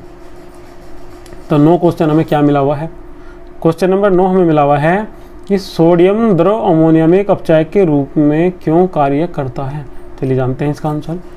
ठीक है, जो सोडियम धातु होती है इसका आयनीकरण हो जाता है, कहाँ, अमोनिया द्रव में। जब अमोनिया द्रव में हम सोडियम धातु को डालते हैं तो इसका क्या हो जाता है, आयनीकरण, और इससे क्या बन जाता है, एक सोडियम आयन बन जाता है Na+, और एक इलेक्ट्रॉन इसमें से मुक्त हो जाता है। ये जो हमारे पास में प्राप्त इलेक्ट्रॉन होता है ये अमोनिया के साथ जुड़ जाता है और क्या बना देता है, साल्वेटेड इलेक्ट्रॉन या अमोनिएटेड इलेक्ट्रॉन। ठीक है, यह एक परबल अपचायक होता है जो NH3 में Na को एक परबल अपचायक के रूप में कार्य कराता है। देखिएगा इस टाइप से रिएक्शन होती है, Na एरो Na+ 1 इलेक्ट्रॉन। अब ये जो एक इलेक्ट्रॉन है ये NH3 के जो साथ जुड़ जाता है और क्या बना देता है, साल्वेटेड इलेक्ट्रॉन ब्लू, जिसका कलर कैसा होता है, ब्लू रंग का। कभी कभी पूछ लेते हैं कि जब सोडियम को द्रव अमोनिया में घोला जाता है तो विलयन का रंग नीला हो जाता है, क्यों, तो वो साल्वेटेड इलेक्ट्रॉन के कारण होता है। ठीक है, बात करते हैं क्वेश्चन नंबर 10 की। जो क्वेश्चन नंबर 10 हमसे पूछा गया है वो क्वेश्चन नंबर 10 क्या है। तो क्वेश्चन नंबर 10 है, आयनन समावयवता को उदाहरण से ही समझाइए। चलिए उदाहरण भी देख लेते हैं, इसकी परिभाषा भी देख लेते हैं। ठीक है, तो इनके अणुसूत्र तो कैसे होते हैं, समान। जो आयनन समावयवता प्रदर्शित करेंगे इनके अणुसूत्र तो कैसे होंगे, समान, पर जब हम इन्हें जलीय विलयन में घोलते हैं तो ये भिन्न भिन्न प्रकार के यौगिक प्रदर्शित करते हैं या दिखाते हैं। ठीक है, लिखा हुआ है ना, प्रकार के यौगिक, गलत लिखा हुआ है। ठीक है, प्रकार के यौगिक प्रदर्शित करते हैं, आयनन समावयवी कहलाते हैं, या भिन्न भिन्न प्रकार के यौगिक प्रदर्शित करते हैं। ठीक है, सही लिख रहा है। अब इसे हटा देंगे और यहाँ लिख देंगे क्या, प्रदर्शित करते हैं। ठीक है, चमकेगा नहीं, अलग से लिख दूं।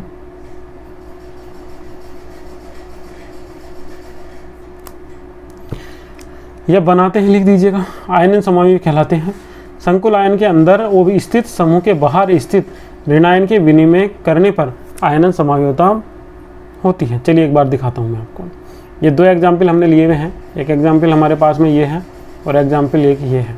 ध्यान से रखिएगा, इसमें Cl अंदर है और इसमें Cl2 कहाँ है, बाहर है। Cl2 अंदर, Cl2 बाहर, इसमें Br2 बाहर है और इसमें Br2 कहाँ है, अंदर। ये देगा क्लोरीन आयन का टेस्ट और ये देगा केवल ब्रोमीन आयन का टेस्ट। अब आप सोच रहे होंगे कि एक समान नहीं, जो जटिल आयन है वो एक साथ जुड़ा हुआ रहेगा। बात करेंगे ऊपरले एग्जाम्पल की, जो ऊपर एग्जाम्पल मिला हुआ है ये ब्रोमीन आयन का परीक्षण देगा और ये सल्फेट आयन का देगा, ठीक है। बाकी ये कैसा रह जाएगा इसमें, जटिल आयन के रूप में, और ये भी कैसा रहेगा, जटिल आयन के रूप में। ये चैप्टर भी हमारा फिनिश हो गया है। जो हमारा 2015 के शॉर्ट क्वेश्चन थे वे भी हमारे फिनिश हो गए हैं। वीडियो अच्छे को लाइक कीजिए, चैनल को सब्सक्राइब कीजिएगा।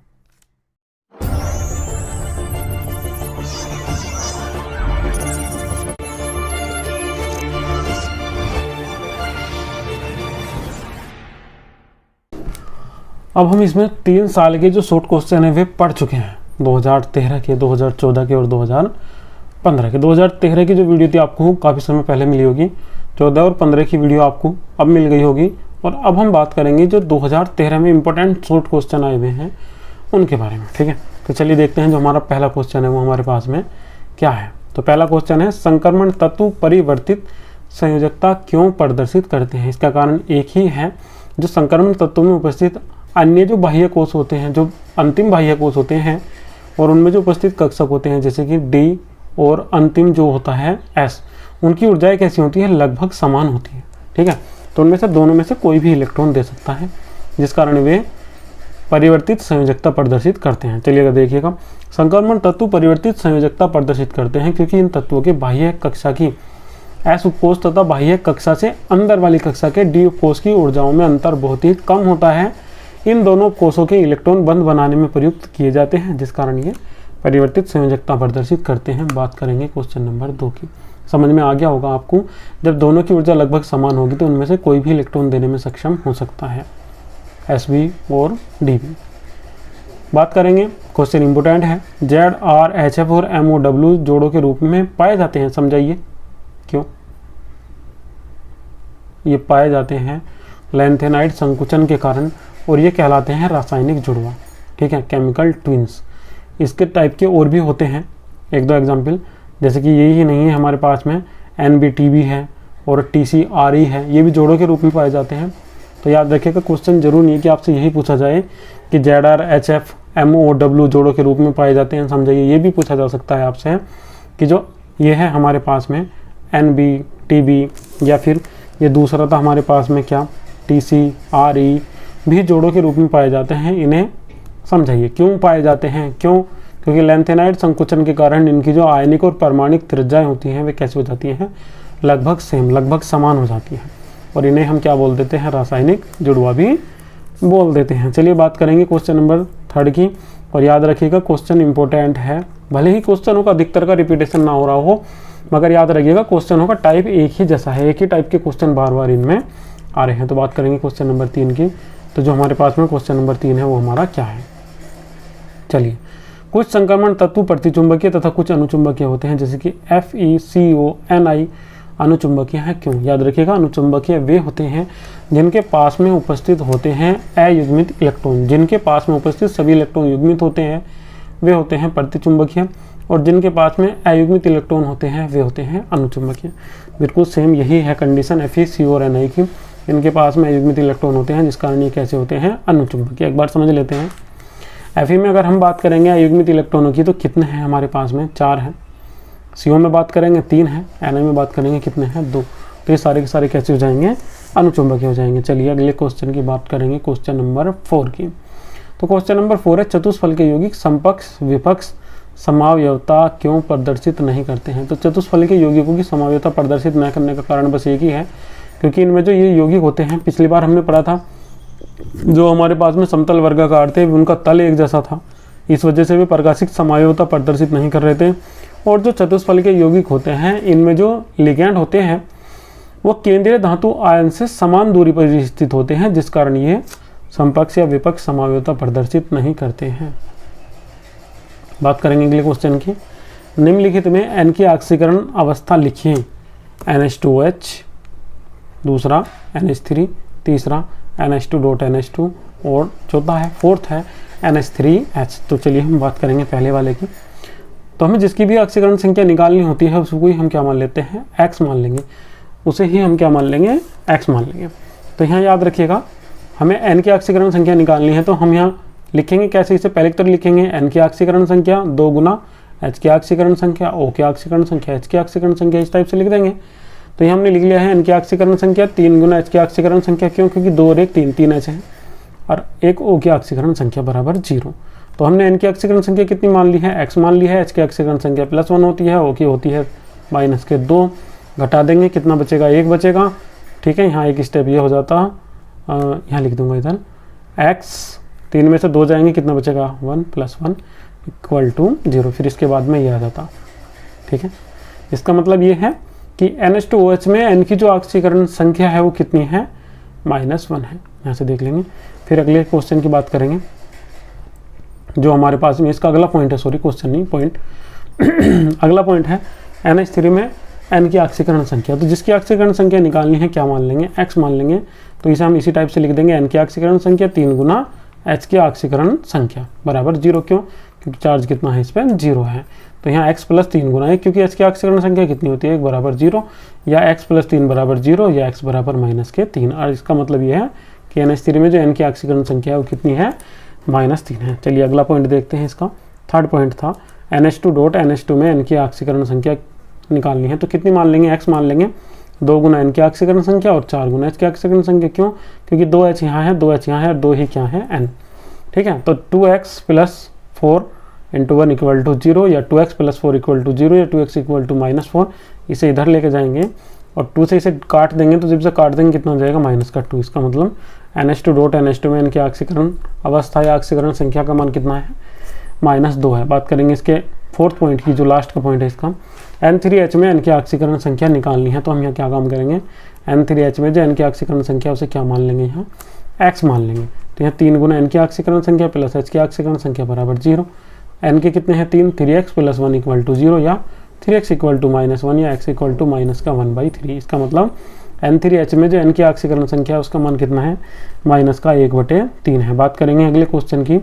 तो जो अगला क्वेश्चन है वो है चुंबकीय पृथक्करण विधि को उदाहरण सहित समझाइए। चुंबकीय पृथक्करण विधि में क्या काम करेंगे, सबसे पहले तो इसके चित्र को देख लेंगे।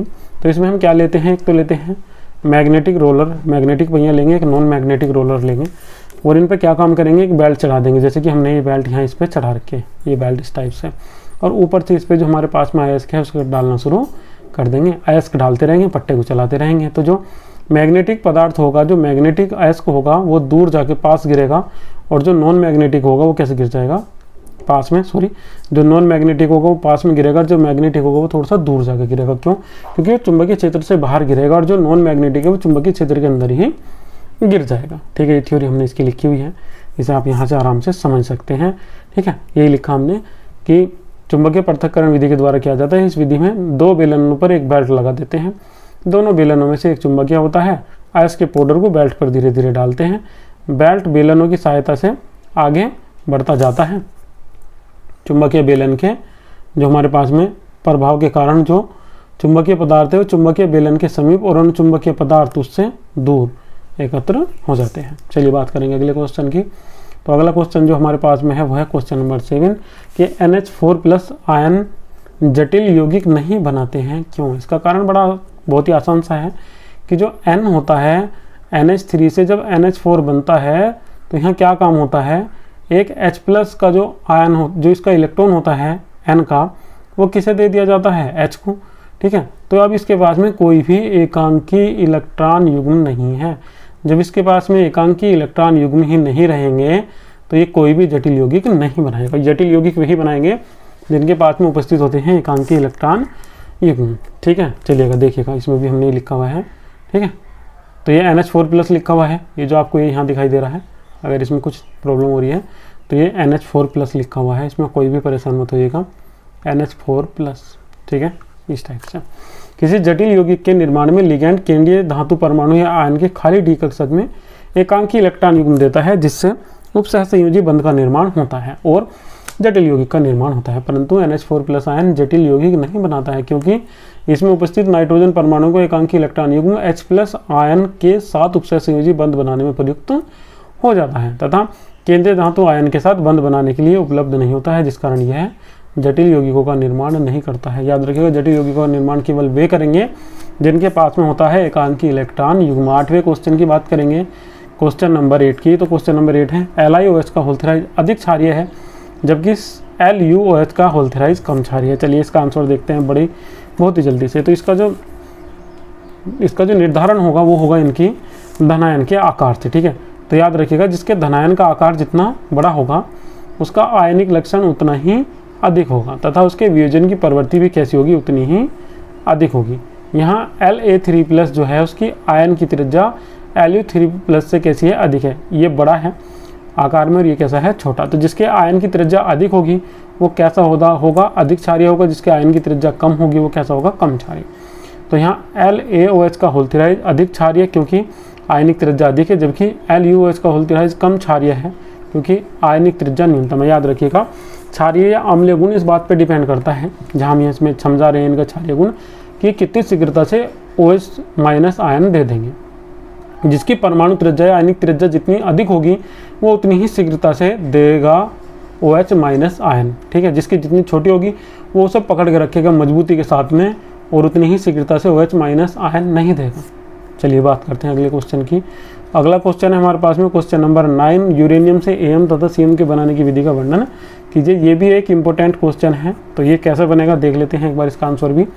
यूरेनियम परमाणु लेंगे, इसकी अभिक्रिया कराएंगे किससे, हीलियम से, या हीलियम परमाणु की बौछार इस पर हम करेंगे तो हमें प्राप्त हो जाएगा इसमें प्लूटोनियम और न्यूट्रॉन। अब जो प्लूटोनियम है वो डिवाइड हो जाता है किसमें, अमेरिशियम में, AM में और 1E0 में, ठीक है, -1E0 में। बात करेंगे दूसरे की, तो दूसरी रिएक्शन में प्लूटोनियम अगर रिएक्शन कर जाता है किससे, हीलियम से, तो ये क्या बना देता है यहाँ, क्यूरियम, और बना देता है 0N1। ये तो न्यूट्रॉन ही है, ठीक है, 0N1। इस टाइप से ये हमारा बना देता है। चलिए अब हम बात करेंगे इसमें, और यहाँ अगर हम इसकी बात करेंगे तो ये इलेक्ट्रॉन है। क्वेश्चन नंबर 10 की बात करेंगे हम। तो जो हमारा क्वेश्चन नंबर 10 है, क्वेश्चन नंबर 10 है, वो है हमारा निम्नलिखित के UPSC नाम लिखिएगा। इस बार भी आपको एग्जाम में मिलेगा, निम्नलिखित के UPSC नाम लिखिएगा। तो पहले का हम नाम लिखेंगे कि बाहर है पोटेशियम है, 2 के लिए डाई है, CN के लिए साइनाइड है, Ag है सिल्वर है तो इसका नाम हो जाएगा सिल्वरेट या अर्जेंटेट, ठीक है, क्योंकि Ag के लिए अर्जेंटेट ही आएगा। 2 बाहर है मगर 2 के लिए कोई नाम नहीं आएगा, केवल Na के लिए आएगा। Na के लिए कितना जाएगा, सोडियम। 5 के लिए आ जाएगा पेंटस, CN के लिए साइनाइड, NO के लिए नाइट्रस है ये, ठीक है, और Fe के लिए कितना जाएगा इसमें, फेरेट। एक बार देख लेते हैं इसका नाम, ठीक है, नाइट्रोस आ जाएगा NO के लिए। तो यहाँ इसका जो नाम आ जाएगा वो क्या आ जाएगा इसमें, पोटेशियम डाइसाइनाइडो, और Ag के लिए अर्जेंटेट। ऑक्सीकरण अवस्था दिखा देंगे 1, क्योंकि एक K की एक Ag की, कितने हैं, 2 ऋणात्मक है। फिर बात करेंगे दूसरे की, तो 2 यहीं आ गए हमारे पास में, 2 + 5 माइनस, तो कितने हो जाएंगे, 5 में से 2 गए, 3 बचेंगे, तो इस पर कितना आ जाएगा, प्लस का 3। तो सोडियम पेंटासाइनाइडो नाइट्रोसो फेरेट, और बीच में कितना, इस बाद में क्या आ जाएगी इसकी ऑक्सीकरण अवस्था कितनी आ जाएगी, प्लस का 3, ठीक है। वीडियो अच्छी लगी तो वीडियो को लाइक कीजिए, चैनल को सब्सक्राइब कीजिएगा, वीडियो को ज़्यादा से ज़्यादा शेयर कीजिएगा। और जो अगले सेट की वीडियो है वे आपको कल प्रोवाइड कर दी जाएगी। कल हमारी इनऑर्गेनिक के शॉर्ट क्वेश्चन खत्म हो जाएंगे और मैं कल से ही आपके दिन में लगभग 3 लॉन्ग क्वेश्चन रोज़ डालने शुरू कर दूंगा, ठीक है, वहाँ से आपके कवर हो जाएंगे। एक बार फिर कहूँगा आपसे, वीडियो को लाइक कीजिएगा और अधिक से अधिक शेयर कीजिएगा। Thank you.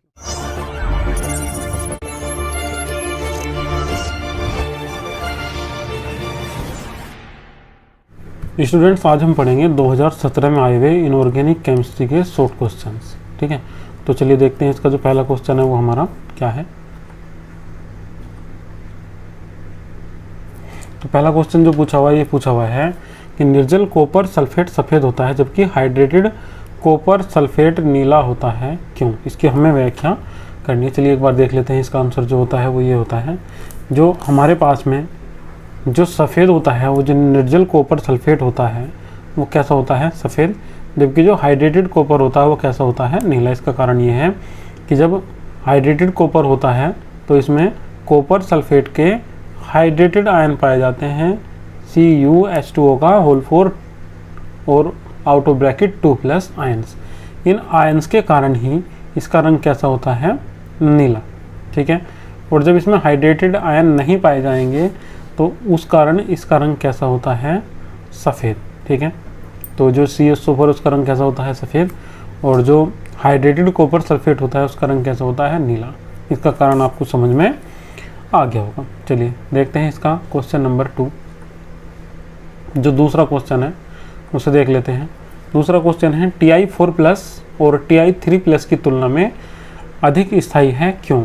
ठीक है, याद रखिएगा, अधिक स्थायी वे होते हैं जिनका जो बाह्य कोश है या तो वो अर्धपूर्ण रूप से भरा हुआ हो या पूर्ण रूप से भरा हुआ हो, या उसमें इलेक्ट्रॉन एक भी उपस्थित ना हो। ठीक है, चलिए देखते हैं एक बार। तो जो Ti4+ है हमारे पास में, इसका जो D उपकोश है उसमें कितना इलेक्ट्रॉन है, 0, कोई इलेक्ट्रॉन नहीं है।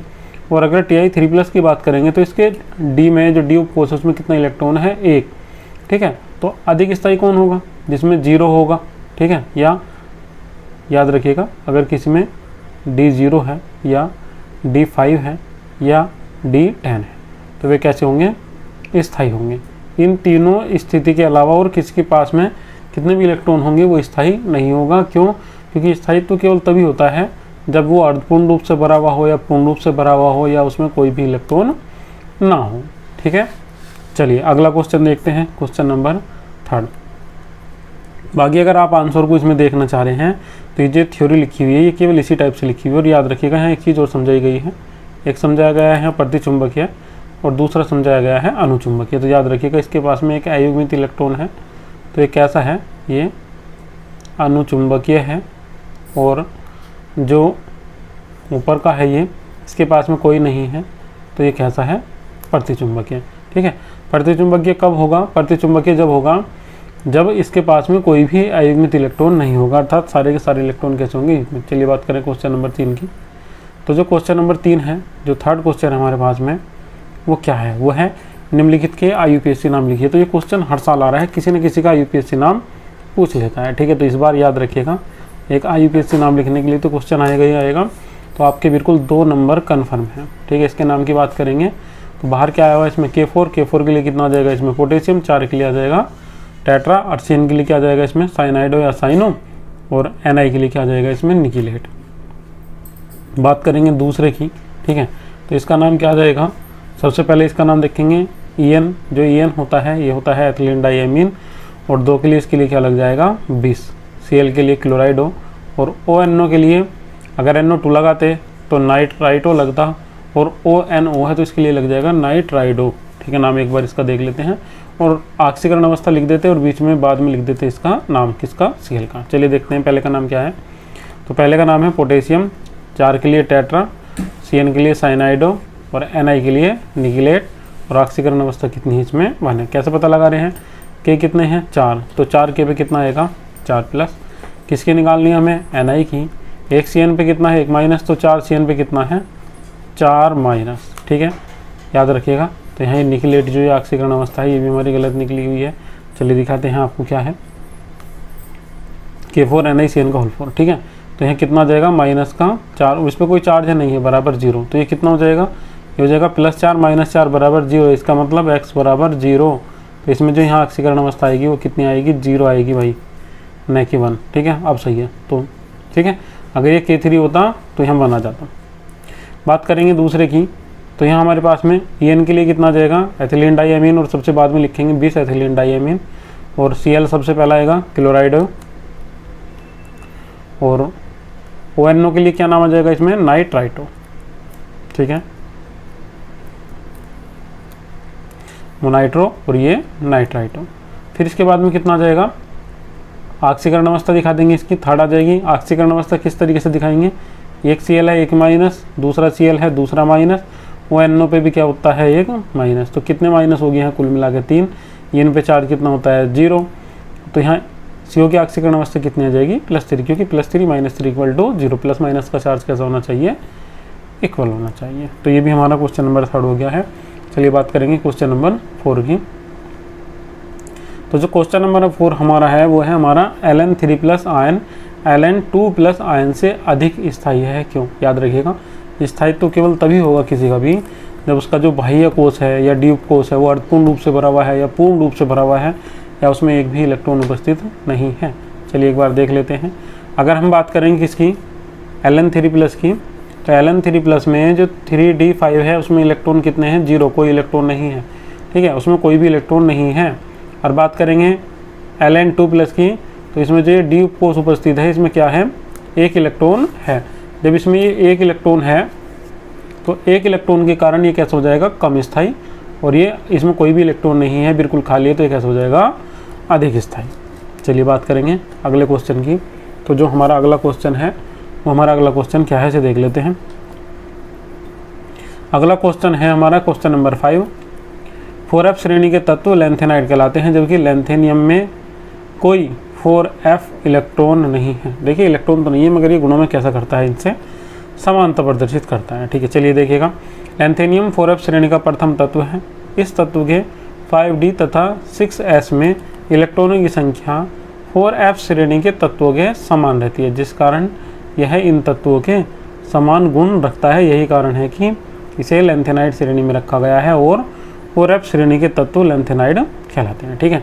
इसका कारण भी यही है जो हम अभी पढ़ रहे थे, जो आंसर अभी हमने इसका पढ़ा है। चलिए देखते हैं अगला क्वेश्चन। तो जो अगला क्वेश्चन है वो है हमारा ऑक्सीकरण संख्या तथा संयोजकता में विभेद कीजिए, ठीक है। तो हमें पॉइंट समझाने हैं, ऑक्सीकरण संख्या के कौन कौन से होंगे और संयोजकता के कौन कौन से होंगे। चलिए बात करेंगे पहले पॉइंट की। तो किसी यौगिक में परमाणु पर उपस्थित आवेश की संख्या को, आवेश की मात्रा को बोल दीजिएगा या आवेश की संख्या को बोल दीजिएगा, को ऑक्सीकरण संख्या कहते हैं, ठीक है, को ऑक्सीकरण संख्या, ठीक है, ऑक्सीकरण संख्या कहते हैं। जैसे कि Na प्लस में Na की ऑक्सीकरण संख्या कितनी है, +1 है। या हम बात करेंगे Cl माइनस में, Cl माइनस में Cl की ऑक्सीकरण संख्या कितनी है, -1, याद रखिएगा, इस टाइप से निकाल लेंगे। दूसरे पॉइंट की बात करेंगे तो किसी तत्व के परमाणु की ऑक्सीकरण अवस्था धनात्मक या ऋणात्मक हो सकती है। जैसे कि H2 में H की ऑक्सीकरण संख्या कितनी है, +1, मगर NaH में H की जो ऑक्सीकरण संख्या है वो कितनी है, -1। तो एक ही तत्व की ऑक्सीकरण संख्या प्लस या माइनस हो सकती है, धनात्मक या ऋणात्मक। थर्ड पॉइंट की बात करेंगे तो किसी भी यौगिक में उपस्थित किसी परमाणु की ऑक्सीकरण संख्या का मान भिन्न भिन्न हो सकता है। जैसे कि CH4 की बात करें, CH3Cl की बात करेंगे, CH2Cl2 की बात करेंगे, CHCl3 की बात करेंगे, तो यहाँ कार्बन की संख्या जो है वे अलग अलग हैं, ऑक्सीकरण संख्या -4, -2, 0, +2, इस टाइप से अलग अलग हैं, ठीक है। इसमें कितनी है पता लगा लेंगे, अभी पता चल जाएगा। CH4 में बात करेंगे -4 आएगी, CH3Cl में बात करेंगे -2 आ जाएगी, और CH2Cl में बात करेंगे, CH2Cl2 में बात करेंगे तो 0 हो जाएगी, और CHCl3 में बात करेंगे तो +2 हो जाएगी। चलिए अब 1 मिनट संयोजकता के लिए बात करते हैं। तो किसी तत्व के संयोग करने की क्षमता को क्या बोल देते हैं, संयोजकता बोल देते हैं। दूसरे पॉइंट की बात करेंगे तो संयोजकता का मान कभी भी धनात्मक या ऋणात्मक नहीं हो सकता है। और जो तीसरा पॉइंट है वो ये है कि संयोजकता का मान कभी भी परिवर्तित नहीं होता है। किसी तत्व की संयोजकता कैसी होती है, हमेशा समान। अगले क्वेश्चन की बात करेंगे तो जो हमारा अगला क्वेश्चन है वो हमारे पास में है क्वेश्चन नंबर 7। निम्नलिखित को इंगित गुणों के अनुसार खींचिए। जैसे कि HF, HCl, HBr, HI को अम्लीय शक्ति के घटते क्रम में लिखिए। तो याद रखिएगा अम्लीय शक्ति सबसे अधिक उसकी होगी जो परमाणु आकार में सबसे बड़ा होगा। जैसे कि इन सभी परमाणुओं में, हेलोजन परमाणुओं में I सबसे बड़ा है तो सबसे अधिक शक्ति I की होगी, इसके बाद में Br की, इसके बाद में Cl की, इसके बाद में F की, ठीक है। देखिए इसका क्रम किस प्रकार होगा, ठीक है, क्रम भी उसी प्रकार से हो जाएगा। सबसे अधिक HI, उसके बाद में HBr, उसके बाद में HCl, उसके बाद में HF, इस टाइप से, ठीक है। फिर बात करेंगे इसके पॉइंट नंबर 2 की। जो दूसरा क्वेश्चन है इसमें पूछा हुआ है NH3, PH3, AS को क्षारीय शक्ति के घटते क्रम में। अब याद रखिएगा इनकी जो शक्ति का क्रम होता है, अगर हम अम्लीय शक्ति की बात करेंगे, अगर हम बात करेंगे किसकी, अम्लीय शक्ति की, तो जो अम्लीय शक्ति होती है वो तो ऊपर से नीचे चलने पे घटेगी। जैसे कि हमने ये लिखा था, इसमें F था, बढ़ेगी, सॉरी, FCl, Br, I, ऐसे, ठीक है। तो ऊपर से नीचे अगर हम बनाएंगे तो बढ़ेगी। और अगर हम बात करेंगे क्षारीय शक्ति की, तो जो क्षारीय शक्ति होगी, अगर हम ऊपर से नीचे किसी में चलेंगे N, P, AS, ठीक है, तो वो बढ़ती है नीचे से ऊपर की ओर, ठीक है। ऊपर का सबसे अधिक होगा और नीचे का सबसे कम। तो इसकी जो शक्ति का क्रम होगा वो सबसे अधिक किसकी होगी, NH3 की, N के बाद में PH3 की, और उसके बाद में ASH3 की। देखिएगा इसका आंसर कुछ इसी टाइप से है, जो इसका बी पॉइंट है। चलिए बात करेंगे अगले क्वेश्चन की। अगला क्वेश्चन है हमारे पास में क्वेश्चन नंबर 8, क्वेश्चन नंबर 8। तो जो 8 है वो हमसे पूछा गया है कि कारण सहित स्पष्ट कीजिए कि जो SnCl4 है और SnCl2 है वे लुईस अम्ल की तरह कार्य करते हैं क्यों। याद रखिएगा, लुईस अम्ल वे होते हैं जो इलेक्ट्रॉन के जोड़े को ग्रहण कर लेते हैं। SN और SI दोनों के बाह्य कोश में जो इसके कक्षक हैं वे कुछ खाली होते हैं, ठीक है। कुछ कक्षक इसके कैसे होते हैं, खाली, जिनमें ये एकांकी इलेक्ट्रॉन युग्म अर्थात लोन पेयर ऑफ इलेक्ट्रॉन ग्रहण कर लेते हैं और ये किसकी तरह व्यवहार कर देते हैं, लुईस के अम्ल की तरह। बात करेंगे, ठीक है। तो देखिएगा इसमें हमने लिखा हुआ ये कि इनका जो बाह्य कक्षा होती है इसमें जो डी कक्षक होते हैं खाली होते हैं, ठीक है, जो ऋणायन या उदासीन अणु से एकांकी इलेक्ट्रॉन युग्म ग्रहण कर लेते हैं। और लुईस के अनुसार अम्ल वे पदार्थ हैं जो एकांकी इलेक्ट्रॉन युग्म ग्रहण कर लेते हैं। लुईस के अनुसार SnCl4 और SnCl2 क्या है, अम्ल है। चलिए पहले का एग्जाम्पल देखते हैं SnCl2 का। जब हम SnCl2 की रिएक्शन NH3 से कराएंगे तो क्या काम करेगा, NH3 के 2 इलेक्ट्रॉन ग्रहण कर लेगा और जुड़ जाएगा और क्या बना लेगा, SnCl4.2NH3। बात करेंगे SnCl4 की, तो अगर हमें SnCl4 की रिएक्शन किससे करा देंगे, 2Cl- से, ठीक है, तो ये क्या काम करेगा, SnCl6 बना देगा और इस पर क्या आ जाएगा 2-, ये क्या है, जटिल यौगिक का निर्माण करेगा। और ये भी यहाँ क्या कर रहा है, 2 इलेक्ट्रॉनों को ग्रहण कर रहा है, एक इलेक्ट्रॉन का जोड़ा, ठीक है, एक से, ठीक है। तो दोनों के दोनों क्या है, ये लुईस के अनुसार अम्ल है। बात करेंगे क्वेश्चन नंबर 9 की। तो जो क्वेश्चन नंबर 9 है वो है Fe6 में Fe2+ आयन अम्ल है या क्षार, ठीक है, ये हमें बताना है। तो अम्ल है लुईस के अनुसार, क्यों, क्योंकि ये Cn- आयन से इलेक्ट्रॉन का जोड़ा ग्रहण कर रहा है, एकांकी इलेक्ट्रॉन युग्म ग्रहण कर रहा है। चलिए पढ़ते हैं। 2+ आयन अम्ल है, जबकि जो Cl- आयन है वो क्या है, एक क्षार है। इसे लुईस के सिद्धांत के आधार पर समझाया जा सकता है। लुईस के सिद्धांत के अनुसार वे पदार्थ जो एकांकी इलेक्ट्रॉन युग्म ग्रहण कर लेते हैं क्या कहलाते हैं, लुईस अम्ल, और जो एकांकी इलेक्ट्रॉन युग्म दान देते हैं वे क्या कहलाते हैं, क्षार, ठीक है। अतः Fe2+ आयन 6 एकांकी इलेक्ट्रॉन युग्म ग्रहण कर लेता है, तो जिस कारण ये क्या है, एक प्रकार का लुईस अम्ल है। ये देखिएगा इसकी रिएक्शन भी इसी टाइप की है, ठीक है, समझ में आ गया होगा। बात करेंगे क्वेश्चन नंबर 10 की। तो जो क्वेश्चन नंबर 10 है वो है, निम्नलिखित को स्पष्ट कीजिए। AgCl द्रव अमोनिया में अत्यंत विलय है, इसका कारण क्या है, क्योंकि इसके साथ ये जुड़ जाता है और संकुलायन बना लेता है, ठीक है। ये देखिएगा, जो AgCl है वो द्रव अमोनिया में अत्यंत विलय है, क्योंकि AgCl द्रव अमोनिया में घुलकर जटिल यौगिक का निर्माण करती है। तो जो AgCl की रिएक्शन NH3 से कराएंगे तो डाइअमीन सिल्वर फर्स्ट क्लोराइड बना देता है, जो एक जटिल यौगिक है, जिस कारण ये इसमें कैसा होता है, अधिक विलय होता है। वीडियो अच्छी लगी तो वीडियो को लाइक कीजिएगा, चैनल को सब्सक्राइब कीजिएगा और अधिक से अधिक शेयर भी कीजिएगा।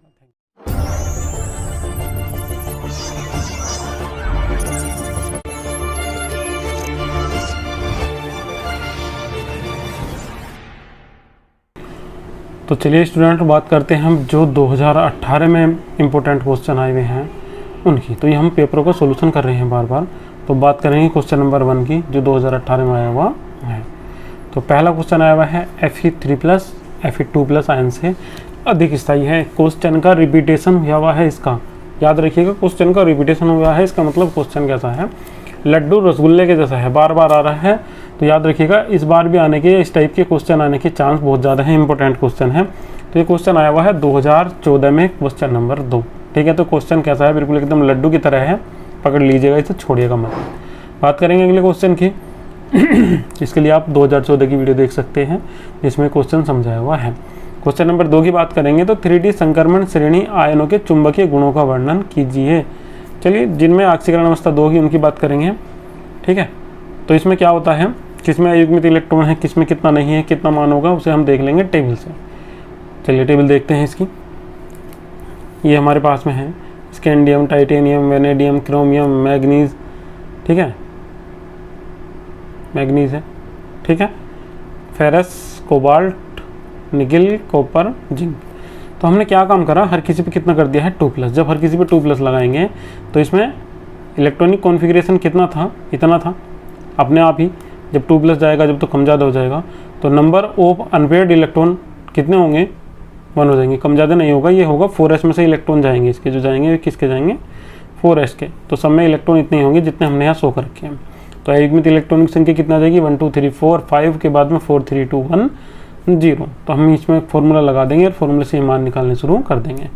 म्यू इक्वल टू होता है √n इन ब्रैकेट n+2 के, ठीक है, Bm। इससे हम इसका मान निकाल लेंगे, ठीक है। तो ये मान सबके सब निकले हुए हैं इस वाले फॉर्मूले से ही। तो याद रखिएगा किसमें कितने युग्मित इलेक्ट्रॉन है हम यहाँ से पता लगा लेंगे। केवल जो Zn2+ है वही प्रतिचुंबकीय है, बाकी सब के सब कैसे हैं इसमें अनुचुंबकीय है। बात करेंगे अगले क्वेश्चन की। तो जो हमारे पास में अगला क्वेश्चन है वो है हमारा क्वेश्चन नंबर 4। और क्वेश्चन नंबर 4 में हमसे पूछा हुआ है कि 5D और जो 4D है संक्रमण धातुएं एक दूसरे से बहुत समानता रखती हैं। क्यों रखती है, ऐसा क्या कारण है? चलिए इसे हम समझते हैं। समानता रखने का जो कारण है, जो समानता रखने का कारण है वो है लेंथेनाइड संकुचन। ठीक है, परमाणु क्रमांक तो बहुत अधिक बढ़ जाता है परंतु इनके आकार में इतनी ज़्यादा वृद्धि नहीं होती है। तो आकार कैसा हो जाता है इनका? लगभग समान।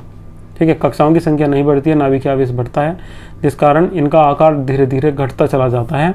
और 4D और 5D संक्रमण श्रेणी के जो तत्व हैं उनका साइज, उनका जो आकार होता है, जो परमाणु त्रिज्या या आयनिक त्रिज्या होती है वो लगभग कैसी आ जाती है? एक समान सी। और जिस कारण ये जो गुण प्रदर्शित करते हैं वो गुण भी कैसे प्रदर्शित करते हैं? समान। जैसे कि ये हमारे पास में Z, R, N, B, M, O ले रखा है, यहाँ 5D श्रेणी का है HF, T, A, W। तो इनकी जो हमने जो परमाणु त्रिज्याएं ले रखी हैं वो कैसी आ रही है? इनकी समान आ रही है, लगभग समान है। देखिएगा 4, 5, 4, 4, 3, 4, 3, 4, 2, 9, 3, 0। जब समान है तो ये गुण भी कैसे प्रदर्शित करेंगे? एक जैसे या समान गुण प्रदर्शित करेंगे। ठीक है, तो इसका जो कारण है वो क्या है? लेंथेनाइड संकुचन है। चलिए बात करेंगे अगले क्वेश्चन की। तो अगला क्वेश्चन हमारे पास में Ti टाइटेनियम 22 के इलेक्ट्रॉनिक विन्यास के आधार पर धातु आयनों की विभिन्न ऑक्सीकरण अवस्थाओं के चुंबकीय गुणों की विवेचना कीजिए। हमें ये समझाना है कि जो टाइटेनियम है, जो Ti है, कितने ऑक्सीकरण अवस्था प्रदर्शित करता है। ठीक है, और इसके अनुचुंबकीय प्रतिचुंबकीय गुण कौन कौन से होते हैं। तो जो हमारे पास में टाइटेनियम होता है इसमें जो उपस्थित S उपकोष है उससे जो अंदर का D उपकोष है उसकी ऊर्जा लगभग कैसी होती है? समान। जब लगभग समान ऊर्जा के होंगे तो दोनों के दोनों ही अपने इलेक्ट्रॉन बंद बनाने में प्रयुक्त करेंगे और इसके जो चुंबकीय गुण के कारण इसके पास अयुग्मित इलेक्ट्रॉनों का होना है। इसका जो चुंबकीय गुण है वो किसके कारण होता है? वो इस कारण होता है क्योंकि इसके पास में पाए जाते हैं अयुग्मित इलेक्ट्रॉन। अगर बात आपको समझ में नहीं आई है तो मैं आपको दोबारा से फिर समझा देता हूँ। जब हम बात करेंगे Ti2+ की या Ti3+ की या टाइटेनियम परमाणु क्रमांक 22 की, तो इसका जो अंतिम S उपकोष है और उससे जो अंदर की कक्षा का जो D उपकोष है उनकी दोनों की ऊर्जाएं कैसी होती हैं? लगभग समान। और समान ऊर्जा के होने के कारण ही वे दोनों के दोनों इलेक्ट्रॉन देने में सक्षम होते हैं बंद बनाने के लिए। जब दोनों ही इलेक्ट्रॉन देंगे तो दोनों के ही इलेक्ट्रॉन बंद बनाने में चले जाएंगे। 3D में 1 इलेक्ट्रॉन होता है और 4s में कितने होते हैं? इसके में 2 इलेक्ट्रॉन। तो ये कुल मिला के +2 या +3 ऑक्सीकरण अवस्था प्रदर्शित करता है। और यदि इसके पास में अयुग्मित इलेक्ट्रॉन है तब यह चुंबकीय गुण भी प्रदर्शित करेगा। ठीक है, यह स्थायी तभी होगा जब इसके पास में कोई भी एक भी अयुग्मित इलेक्ट्रॉन उपस्थित नहीं होगा। इस अवस्था में कैसा होगा? रंगहीन। चलिए बात करते हैं इसके आंसर के। भी आंसर इसका फिनिश नहीं हुआ है तो हम यहाँ देखेंगे Ti की ऑक्सीकरण अवस्थाएं। तो Ti की ऑक्सीकरण अवस्थाएं 3 होती हैं। अभी हम पढ़ रहे थे, मैं बता रहा था आपसे कि Ti के अंतिम S उपकोष में 2 होते हैं, D में 1 होता है। नहीं, D में भी 2 होते हैं इसके। ठीक है, D में भी कितने इलेक्ट्रॉन होते हैं? इसके 2। तो ये कितनी अवस्थाएं प्रदर्शित कर सकता है? 3। Ti2+, 3+, 4+। तो जिसमें केवल 0 इलेक्ट्रॉन है वो कैसा होगा? प्रतिचुंबकीय होगा और अधिक स्थायी होगा। बाकी ये जो दोनों की दोनों अवस्थाएं हैं, 3D1 वाली भी और 3D2 वाली भी, ये कैसी होती हैं? अस्थायी। और दोनों के दोनों कैसे होंगे? ये निचले वाले अनुचुंबकीय होंगे। केवल जो लास्ट जो शुरू का है बस वही होगा क्या? प्रतिचुंबकीय। बाद वाले दोनों कैसे हैं? अनुचुंबकीय। और जो शुरू वाला है केवल वही क्या होगा? प्रतिचुंबकीय होगा। ठीक है, केवल वही क्या होगा? प्रतिचुंबकीय। बात करेंगे अगले क्वेश्चन की। इसके कुछ और जवाब हमने इसमें समझाया है, केवल यही समझाया है कि इसके पास में एक अयुग्मित इलेक्ट्रॉन है, इसके पास में नहीं है, इसके पास में 2 है, जिस कारण ये क्या है? अनुचुंबकीय है। ये दोनों के दोनों क्या है? प्रतिचुंबकीय। तो आंसर आप यहाँ से देख सकते हैं, स्क्रीनशॉट लेकर भी समझ सकते हैं। चलिए बात करेंगे अगले क्वेश्चन की। तो अगला क्वेश्चन है क्वेश्चन नंबर 5। निम्नलिखित जटिल यौगिकों को घटती हुई विद्युत चालकता के क्रम में व्यवस्थित कीजिए। हमें इनकी विद्युत चालकता को घटते हुए क्रम में व्यवस्थित करना है। इसके लिए आपको याद रखना पड़ेगा आयन। जिसमें जितने ज़्यादा आयन होंगे उसकी विद्युत चालकता उतनी ही अधिक होगी। याद रखिएगा, आयन के समानुपाती होती है क्या? विद्युत चालकता। आयन जितने अधिक होंगे विद्युत चालकता उतनी ही अधिक होगी। कितना आयन है इसके पास में? 1 और 1 2। इसके पास में कितने हैं? 3 और 1 4। इसके पास में कितना है? कुछ भी नहीं है बाहर, 0, केवल 1 ही बचेगा। और इसके पास में कितने हैं? 2। तो तो इनमें सबसे अधिक आयन किसके पास में है, जिसके पास में है Cl3, फिर इसके बाद में Cl2, फिर इसके बाद में Cl, इसके बाद में जिसके पास में एक भी नहीं है ये। ठीक है, तो हम इनका क्रम भी कुछ इसी प्रकार से लिख देंगे। देखिएगा, सबसे पहले 3 वाला लिखा है, फिर कौन सा लिखा है 2 वाला, फिर है 1 वाला और इसके बाद में एक भी नहीं है। ठीक है, इस टाइप से हम इन्हें लिख देंगे। ठीक है, क्वेश्चन आपको समझ में आ गया होगा। अगले क्वेश्चन की बात करेंगे, क्वेश्चन नंबर 6 की। तो पोटेशियम फेरिसाइनाइड एक जटिल यौगिक है जबकि फिटकरी नहीं। इंपॉर्टेंट क्वेश्चन है, इसे भी ऐसे मानिएगा कि ये भी बिल्कुल लड्डू की तरह लुढ़कता आ रहा है कि इस साल लुढ़क लिया है, इस साल भी आएगा या इस टाइप का क्वेश्चन आएगा। इंपॉर्टेंट क्वेश्चन है, ये पहला आया हुआ है 2015 में, क्वेश्चन नंबर 5। बात करेंगे अगले क्वेश्चन की। तो अगला क्वेश्चन है हमारे पास में क्वेश्चन नंबर 7। देखिएगा, ये भी बिल्कुल लड्डू की तरह लुढ़कता हुआ बार बार आ रहा है। LiOH का वोल्टेज अधिक क्षारीय है जबकि LiOH का वोल्टेज कम क्षारीय है, क्यों? तो क्षारीय गुण प्रदर्शित करता है उसके आयन की लंबाई पे। तो ये अधिक क्षारीय क्यों? क्योंकि इसके आयन का आकार बड़ा होता है, जिसके आयन का आकार कैसा होता है, छोटा। ये हम पहले पढ़ चुके हैं क्वेश्चन 2016 में, क्वेश्चन नंबर 8। बात करेंगे क्वेश्चन नंबर 8 की। मानक इलेक्ट्रोड विभव की परिभाषा सहित समझाइए। चलिए, यह आया वा नहीं एक बार समझ लेते हैं। मानक इलेक्ट्रोड विभव क्या होता है? जब हम किसी धातु का विलयन लेंगे और उसी विलयन में उसी धातु की छड़ डुबो देंगे, तो धातु और विलयन के बीच में इलेक्ट्रॉनों का आदान प्रदान होता है, जिस कारण छड़ पर एक प्रकार का विभव आ जाता है। यदि इस अवस्था में ताप कितना हो, 25 डिग्री सेल्सियस हो और विलयन की सांद्रता कितनी हो, 1 m हो, तब इलेक्ट्रोड के ऊपर उपस्थित आवेश की मात्रा को ही हम क्या बोल देते हैं, इलेक्ट्रोड विभव। ये समझ में आपको आ गया होगा, नहीं तो एक बार वीडियो दोबारा देखिएगा, डेफिनेशन इसमें लिखी हुई है। बात करेंगे क्वेश्चन नंबर 9 की। तो जो क्वेश्चन नंबर 9 है वो पूछा हुआ है कि सभी आर्हीनियस अम्ल ब्रोंस्टेड अम्ल भी हैं, परंतु सभी ब्रोंस्टेड क्षार आर्हीनियस क्षार नहीं है। क्यों? क्योंकि ब्रोंस्टेड ने, आर्हीनियस ने जो अपनी अवधारणा दी थी, इसने बताया था कि जो अम्ल होते हैं वे होते हैं जो H+ आयन देते हैं और क्षार वे होते हैं जो OH- आयन देते हैं। जबकि ब्रोंस्टेड ने ये समझाया था कि जो H+ आयन देते हैं वे अम्ल होते हैं, जो H+ आयन लेते हैं वे क्या होते हैं, क्षार। तो जिस कारण यहाँ क्षार की समानता नहीं हो सकती। देखिएगा इसका आंसर। ठीक है, तो इसका आंसर में हमने यही लिखा है जो मैं भी आपको समझा रहा था, और कुछ भी लिखा हुआ हमने इसमें नहीं है। आर्हीनियस के अनुसार अम्ल वे पदार्थ है जो जलीय विलयन में H+ आयन देते थे। ब्रोंस्टेड के अनुसार अम्ल वे पदार्थ हैं जो विलयन में प्रोटॉन दें। ठीक है, H+ आयन प्रोटॉन ही है, अतः आर्हीनियस तथा ब्रोंस्टेड के अनुसार अम्ल एक ही है। आर्हीनियस के अनुसार बेस वे हैं जो जलीय विलयन में OH- आयन दे, जबकि ठीक है, आर्हीनियस के अनुसार बेस वे, अब समझेंगे, ब्रोंस्टेड के अनुसार बेस वे हैं जो विलयन में प्रोटॉन लें। अतः आर्हीनियस बेस ब्रोंस्टेड बेस हो सकता है और नहीं भी। ठीक है, जरूर नहीं है कि होगा ही होगा, नहीं भी हो सकता है। आर्हीनियस के अनुसार बेस सोडियम हाइड्रोक्साइड जल में OH- आयन देता है और ये क्या है, एक प्रकार का क्षार है। ठीक है, ये गलत लिखा हुआ है, ये क्या है, क्षार। इसे सही कर लीजिएगा, एक प्रकार का क्या है, क्षार है। NaOH की क्रिया देखेंगे तो यहाँ क्या बन जाएगा हमारे पास में, Na+ बन जाएगा और साथ में Cl- बन जाएगा। तो ये रिएक्शन भी यहाँ गलत लिखी हुई है, यहाँ NaOH की रिएक्शन है तो ये टूट के ब्रेक हो जाएगा काय में, Na+ में और OH- में। ठीक है, इस रिएक्शन को भी यहाँ से सही करेंगे। तो OH- आयन देने के कारण ये क्या है, एक प्रकार का क्षार है। अब बात करेंगे किसकी, अमोनिया की। तो अमोनिया क्या काम करता है कि H+ आयन को ग्रहण कर लेता है, तो जिस कारण ये भी एक प्रकार का क्षार है, मगर ये क्या है, ब्रोंस्टेड के अनुसार क्षार है। अगर हम इसे समझाना चाहेंगे आर्हीनियस के अनुसार तो हम इसे नहीं समझा पाएंगे। ठीक है, बात करेंगे अगले क्वेश्चन की। तो जो अगला क्वेश्चन है वो है हमारा क्वेश्चन नंबर 10, और 10 क्वेश्चन में हमसे पूछा हुआ है कि द्रव अमोनिया में सोडियम धातु का विलयन, सोडियम धातु का विलयन विद्युत का चालक होता है। विलयन नीला तथा विद्युत का चालक होता है। तो नीला आयन होने का जो कारण है वो क्या है, वो है इसका सॉल्वेटेड आयन। सॉल्वेटेड आयन हम पहले भी पढ़ चुके हैं, मगर ये नहीं पढ़ चुके हैं कि नीला होता है और विद्युत का चालक क्या होता है। ठीक है, तो सॉल्वेटेड आयन के कारण ही विद्युत का ये चालक भी होता है, विलयन का रंग नीला भी होता है। द्रव अमोनिया में जब हम सोडियम धातु को डालते हैं तो जो सोडियम धातु है वो एक इलेक्ट्रॉन त्याग देती है, और ये जो ये इलेक्ट्रॉन है ये अमोनिया के द्वारा ग्रहण कर लिया जाता है, जिसे हम क्या बोल देते हैं, अमोनिएटेड इलेक्ट्रॉन या सॉल्वेटेड इलेक्ट्रॉन। ठीक है, यह एक क्या होता है, परबल अपचायक होता है, जो NH3 में Na को परबल अपचायक के रूप में कार्य कराता है। द्रव अमोनिया में सोडियम धातु के विलयन का रंग नीला तथा विद्युत का चालक होता है। इसका कारण क्या है, सॉल्वेटेड इलेक्ट्रॉन है। ये हमारा ये वाला सेट भी कंप्लीट हो गया है।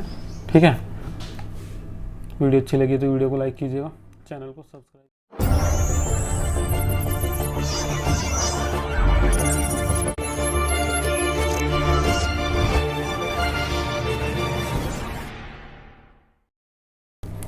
तो चलिए डियर स्टूडेंट, अब बात करते हैं जो 2019 में आए हुए इम्पोर्टेंट क्वेश्चन हैं उनकी। तो बात करेंगे पहले क्वेश्चन की।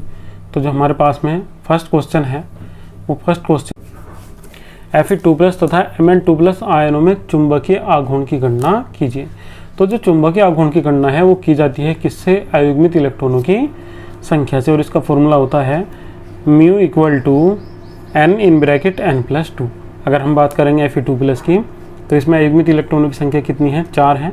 तो फॉर्मूले में रख देंगे 4 और ब्रैकेट में 4 + 2 अंडर रूट में कितना जाएगा? 24। और जब हम इसका रूट निकालेंगे तो कितना जाएगा? ये हमारे पास में 4.90 bm। ठीक है, तो Fe2+ आयन का जो चुंबकीय आघूर्ण होगा वो कितना होगा? 4.90 bm होगा, बोर मैग्नेट्रॉन होगा। Mn2+ की बात करेंगे तो Mn2+ में जो अयुग्मित इलेक्ट्रॉनों की संख्या है वो कितनी है? 5 है। 3D में देख भी सकते हैं। तो ये क्या है? n की वैल्यू है। हम इस फॉर्मूले में मान रख देंगे तो n का वैल्यू रख देंगे 5 दूनी 10 गुना 5, 5 और 2 7 और 5 7 35। तो 35 का निकाल देंगे तो कितना आ जाएगा? 5.91 bm। तो Mn2+ आयन का जो चुंबकीय आघूर्ण होगा वो कितना होगा? 5.91 bm होगा। बात करेंगे क्वेश्चन नंबर 2 की। तो जो हमारे पास में क्वेश्चन नंबर 2 है वो है +8 ऑक्सीकरण संख्या प्रदर्शित करने वाले किसी भी संक्रमण तत्व का उदाहरण दीजिए। तो हमारे पास में ऐसे केवल 2 ही संक्रमण तत्व हैं जो +2 ऑक्सीकरण अवस्था प्रदर्शित करते हैं। एक है रुथेनियम और दूसरा है हमारे पास में ओस्मियम। ठीक है, तो रुथेनियम +2 से लेके +8 तक ऑक्सीकरण अवस्था प्रदर्शित करता है और ओस्मियम भी +2 से +8 तक ऑक्सीकरण अवस्था प्रदर्शित करता है। देखिएगा इसमें कोई गैप नहीं है, मगर ये 3 4, ठीक है, 2 3 4 5 नहीं प्रदर्शित करेगा और 7 भी प्रदर्शित नहीं करेगा, बाकी ये सब करता है। तो कोई सा एक एग्जाम्पल याद कर लेंगे। मैं आपसे कहूँगा दोनों ही याद रखिएगा, कोई सा भी पूछा जा सकता है, इंपॉर्टेंट है ये भी। चलिए बात करते हैं क्वेश्चन नंबर 3 की, जो क्वेश्चन नंबर 3 हमसे पूछा गया है 2019 के एग्जाम में। तो जो क्वेश्चन नंबर 3 है वो है चिलेट यौगिक ज़्यादा स्थायी क्यों होते हैं? चिलेट यौगिक बना लेते हैं एक विषम चक्रीय रिंग, और विषम चक्रीय रिंग को तोड़ना कैसा होता है? कठिन, जिस कारण ये कैसे होते हैं? स्थायी। देखिएगा चिलेट यौगिक में जो केंद्रीय धातु परमाणु या आयन होता है वो लिगेंडों के साथ जुड़कर एक विषम चक्रीय रिंग बना लेता है। ठीक है, जिस कारण चिलेट कैसे होते हैं? अधिक स्थायी। अब हमने ये एग्जाम्पल लिया है यहाँ कॉपर एथिलीन डाइएमीन का। तो अगर हम इसकी बात करेंगे तो देखिएगा एक विषम चक्रीय रिंग है। अगर हम बात करेंगे तो 1 फिर 2 3 4 5 मेंबर की रिंग है। इधर से चलेंगे तो इधर से भी कितना आ जाएंगे? 5, 1 2 3 4 और ये 5। इसकी बात करेंगे तो ये भी विषम चक्रीय हो जाएगा, 1 2 3, ठीक है, 4 और 5। तो विषम चक्रीय रिंग बनाएगा ये भी। तो ये दोनों के दोनों क्या हैं? चिलेट यौगिक हैं। और कैसे होते हैं ये? अधिक स्थायी। बात करेंगे क्वेश्चन नंबर 4 की। तो जो हमारे पास में क्वेश्चन नंबर 4 है वो है AgCl2- एवं PdCl4 जटिल यौगिकों के प्रभावी परमाणु क्रमांक की गणना कीजिए। तो हमें परमाणु क्रमांक की गणना करनी है इनमें दोनों ही यौगिकों में। तो देखिएगा पहले वाले की गणना करते हैं AgCl2- की। तो फॉर्मूला क्या होगा हमारा इसका? प्रभावी परमाणु क्रमांक बराबर किसके होता है? केंद्रीय परमाणु का परमाणु क्रमांक माइनस उसकी ऑक्सीकरण अवस्था प्लस लिगेंडो द्वारा दिए गए इलेक्ट्रॉनों की संख्या। तो हम फर्स्ट में देख लेते हैं इसे। तो AgCl2- का जो प्रभावी परमाणु क्रमांक होगा वो बराबर किसके होगा? Ag का परमाणु क्रमांक माइनस AgCl2 में Ag की ऑक्सीकरण अवस्था प्लस Cl लिगैंड द्वारा दिए गए इलेक्ट्रॉनों की संख्या। तो Ag का परमाणु क्रमांक 17 होता है, इसमें Ag की ऑक्सीकरण अवस्था +1 है और 2 Cl द्वारा कितने इलेक्ट्रॉन दिए गए हैं? इसमें 4। तो यहाँ प्रभावी परमाणु क्रमांक कितना निकल के आ जाएगा? 50 निकल के आ जाएगा। बात करेंगे दूसरे की। तो PdCl2- में प्रभावी क्रमांक हमें निकालना है। तो यहाँ बात करेंगे, यहाँ फॉर्मूले में आ जाएंगे सीधा। तो परमाणु क्रमांक माइनस ऑक्सीकरण अवस्था प्लस इलेक्ट्रॉनों द्वारा दिए गए इलेक्ट्रॉनों की संख्या। तो कुल मिला के कितनी निकल के आ जाएगी? यहाँ 52 निकल के आ जाएगी। तो यहाँ जो प्रभावी परमाणु क्रमांक है वो कितना है? 52 है, 52 है। चलिए बात करेंगे अगले क्वेश्चन की, जो हमारे पास में है क्वेश्चन नंबर 5। तो क्वेश्चन नंबर 5 है हमारे पास में COAN Cl2+ के सभी संभावित प्रकाशिक समायोजों की संरचना बनाइए। तो ये 2 संभावित प्रकाशिक संरचनाएं प्रदर्शित करता है, एक दक्षिण ध्रुवण घूर्णक और दूसरा वामावर्त ध्रुवण घूर्णक। ठीक है, और दोनों के दोनों ही कैसे हैं? एक दूसरे के प्रतिबिंब रूप भी हैं। ठीक है, तो एक संरचना ये है, इसकी दूसरी ये। एक प्लस का चार्ज ऊपर ये आया हुआ है, एक प्लस, ये प्लस है। ठीक है, बात करेंगे अगले क्वेश्चन की। अगला क्वेश्चन है क्वेश्चन नंबर 6। क्वेश्चन नंबर 6 है 92 U238 से 94 PU 239 कैसे प्राप्त करेंगे। तो इसके हम रिएक्शन करा देंगे यूरेनियम की किससे, हीलियम से, और क्या बन जाएगा, एक प्लूटोनियम बन जाएगा और दूसरा हमारे पास में क्या बन जाएगा, एक न्यूट्रॉन। तो इस तरीके से हम इसे प्राप्त कर लेंगे। चलिए बात करेंगे अगले क्वेश्चन की। तो जो अगला क्वेश्चन हमारे पास में है वो है हमारे पास में लैंथेनाइड संकुचन के कारणों को स्पष्ट कीजिए। तो लैंथेनाइड संकुचन जो है वो एक ही चीज़ पे डिपेंड करता है, आवेश बटे आकार पे। ठीक है, इसका मान जितना कम होगा लैंथेनाइड संकुचन उतना ही अधिक होगा। ठीक है, अगर आवेश बटे आकार का मान कम होगा तो लैंथेनाइड संकुचन कैसा होगा, अधिक होगा। चलिए देखते हैं इसे। लैंथेनाइड तत्वों में विभेदी इलेक्ट्रॉन संयोजी कक्षा में प्रवेश न करके 4f उपकोष में प्रवेश करता है, और यहाँ हम बात करेंगे f इलेक्ट्रॉनों का परिरक्षण प्रभाव बहुत कम होता है तथा परमाणु क्रमांक बढ़ने से नाभिकीय आवेश में लगातार वृद्धि होती है। ये कम परिरक्षण प्रभाव तथा अधिक नाभिकीय आवेश के कारण जो संयोजी कोष के इलेक्ट्रॉन के द्वारा अधिक बल से आकर्षित किए जाते हैं। नाभिकीय आवेश के कारण संयोजी कक्षा या कोष के इलेक्ट्रॉन नाभिक के द्वारा अधिक बल से आकर्षित किए जाते हैं या होते हैं, जिससे परमाणु क्रमांक में वृद्धि के साथ परमाणु तथा आयनिक आकार कम होता जाता है और परमाणु में क्या हो जाता है, एक प्रकार का संकुचन। हम बात कर रहे थे, अभी बात कर रहे थे किसकी, एक बार इसे स्पष्ट कर लेते हैं। आकार बटे आवेश बटे आकार की, आवेश बटे आकार की। तो याद रखिएगा आवेश तो इतना नहीं बढ़ता है, मगर आकार इनका जब भी हम लेफ्ट टू राइट चलते हैं तो वो कैसा होता है, वो घटता है न कि बढ़ता है। ठीक है, और जैसे जैसे इनका आकार घटता हुआ जाता है, आकार घटेगा तो आवेश बटे आकार का मान क्या होगा, बढ़ेगा। ठीक है, और जैसे ही इसका मान बढ़ेगा तो लैंथेनाइड संकुचन भी इनमें बढ़ता हुआ जाता है। ठीक है, लैंथेनाइड संकुचन में क्या हो जाती है, वृद्धि। चलिए बात करेंगे अगले क्वेश्चन की। तो जो हमारे पास में अगला क्वेश्चन है वह है क्वेश्चन नंबर 8, प्रगलन तथा निस्तापन विधियों का वर्णन कीजिए। तो प्रगलन का मतलब हम पहले ही पढ़ चुके हैं, नहीं पढ़े हैं तो एक बार समझ लेते हैं। प्रगलन का मतलब होता है गलाने की क्रिया। ठीक है, जो हमारे पास में निस्तापित और भर्जित अयस्क होता है उसे गलाने की क्रिया को हम क्या बोल देते हैं, प्रगलन। और ये क्रिया काहे की किसकी उपस्थिति में होती है, कोक तथा उचित गालक की उपस्थिति में। ठीक है, कोक तथा उचित गालक मिला के वात्य भट्टी में इन्हें भर लेते हैं, किसे, भर्जित अयस्क को, और इसे पिघलाना या इसे गर्म करना शुरू कर देते हैं। ठीक है, इस क्रिया को हम क्या बोल देते हैं, प्रगलन बोल देते हैं। बात करेंगे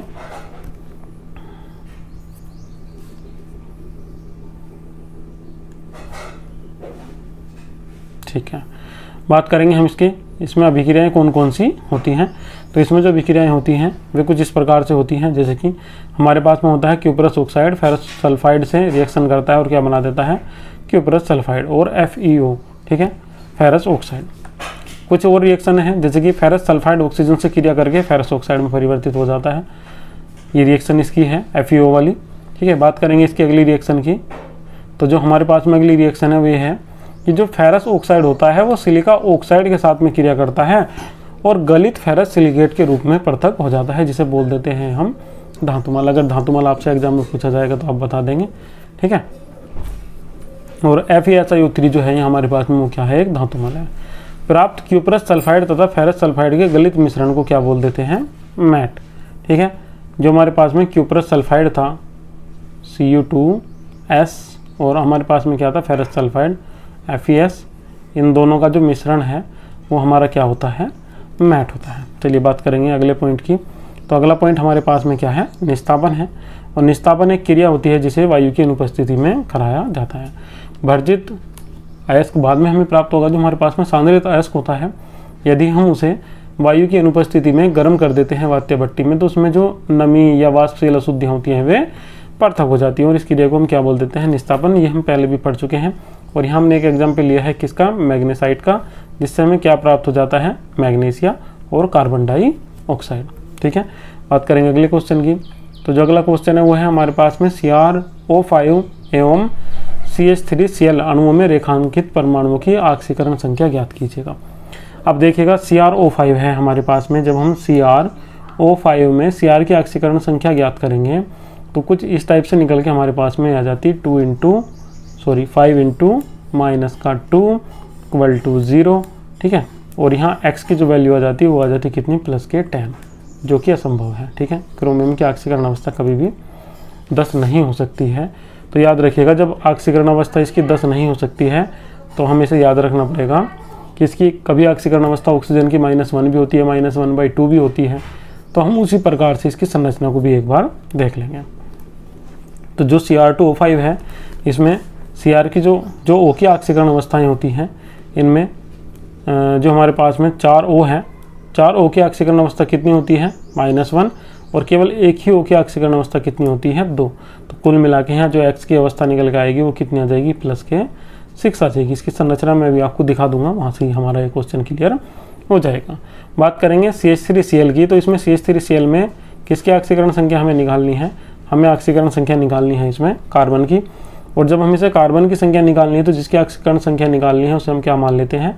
X मान लेते हैं। फॉर्मूला यही है हमारा, C की ऑक्सीकरण संख्या 3 गुना H की ऑक्सीकरण संख्या और Cl की ऑक्सीकरण संख्या। C की ऑक्सीकरण संख्या निकालनी है, H की ऑक्सीकरण संख्या +1 होती है, Cl की ऑक्सीकरण संख्या -1 होती है। कितना आ जाएगा यहाँ हमारे पास में?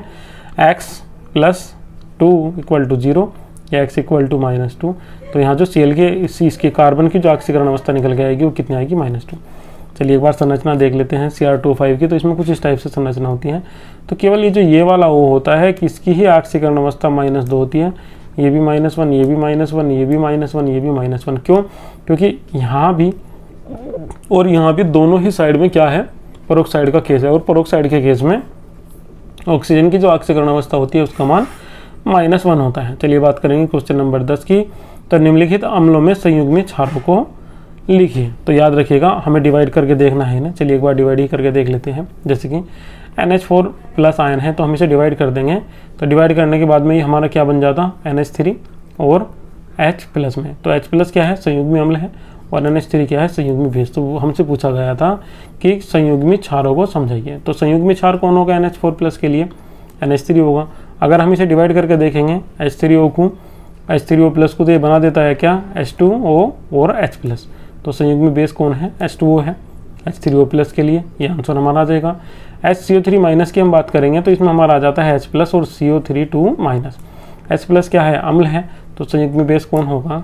CO3 बात करेंगे CH4 की। तो डिवाइड होता है किसमें? CH4 में, और रिवर्सिवर CH3+ में +H+ में। तो यहाँ संयुग्मी बेस कौन होगा? CH3- होगा। ठीक है, वीडियो को लाइक कीजिएगा और चैनल को सब्सक्राइब कीजिएगा।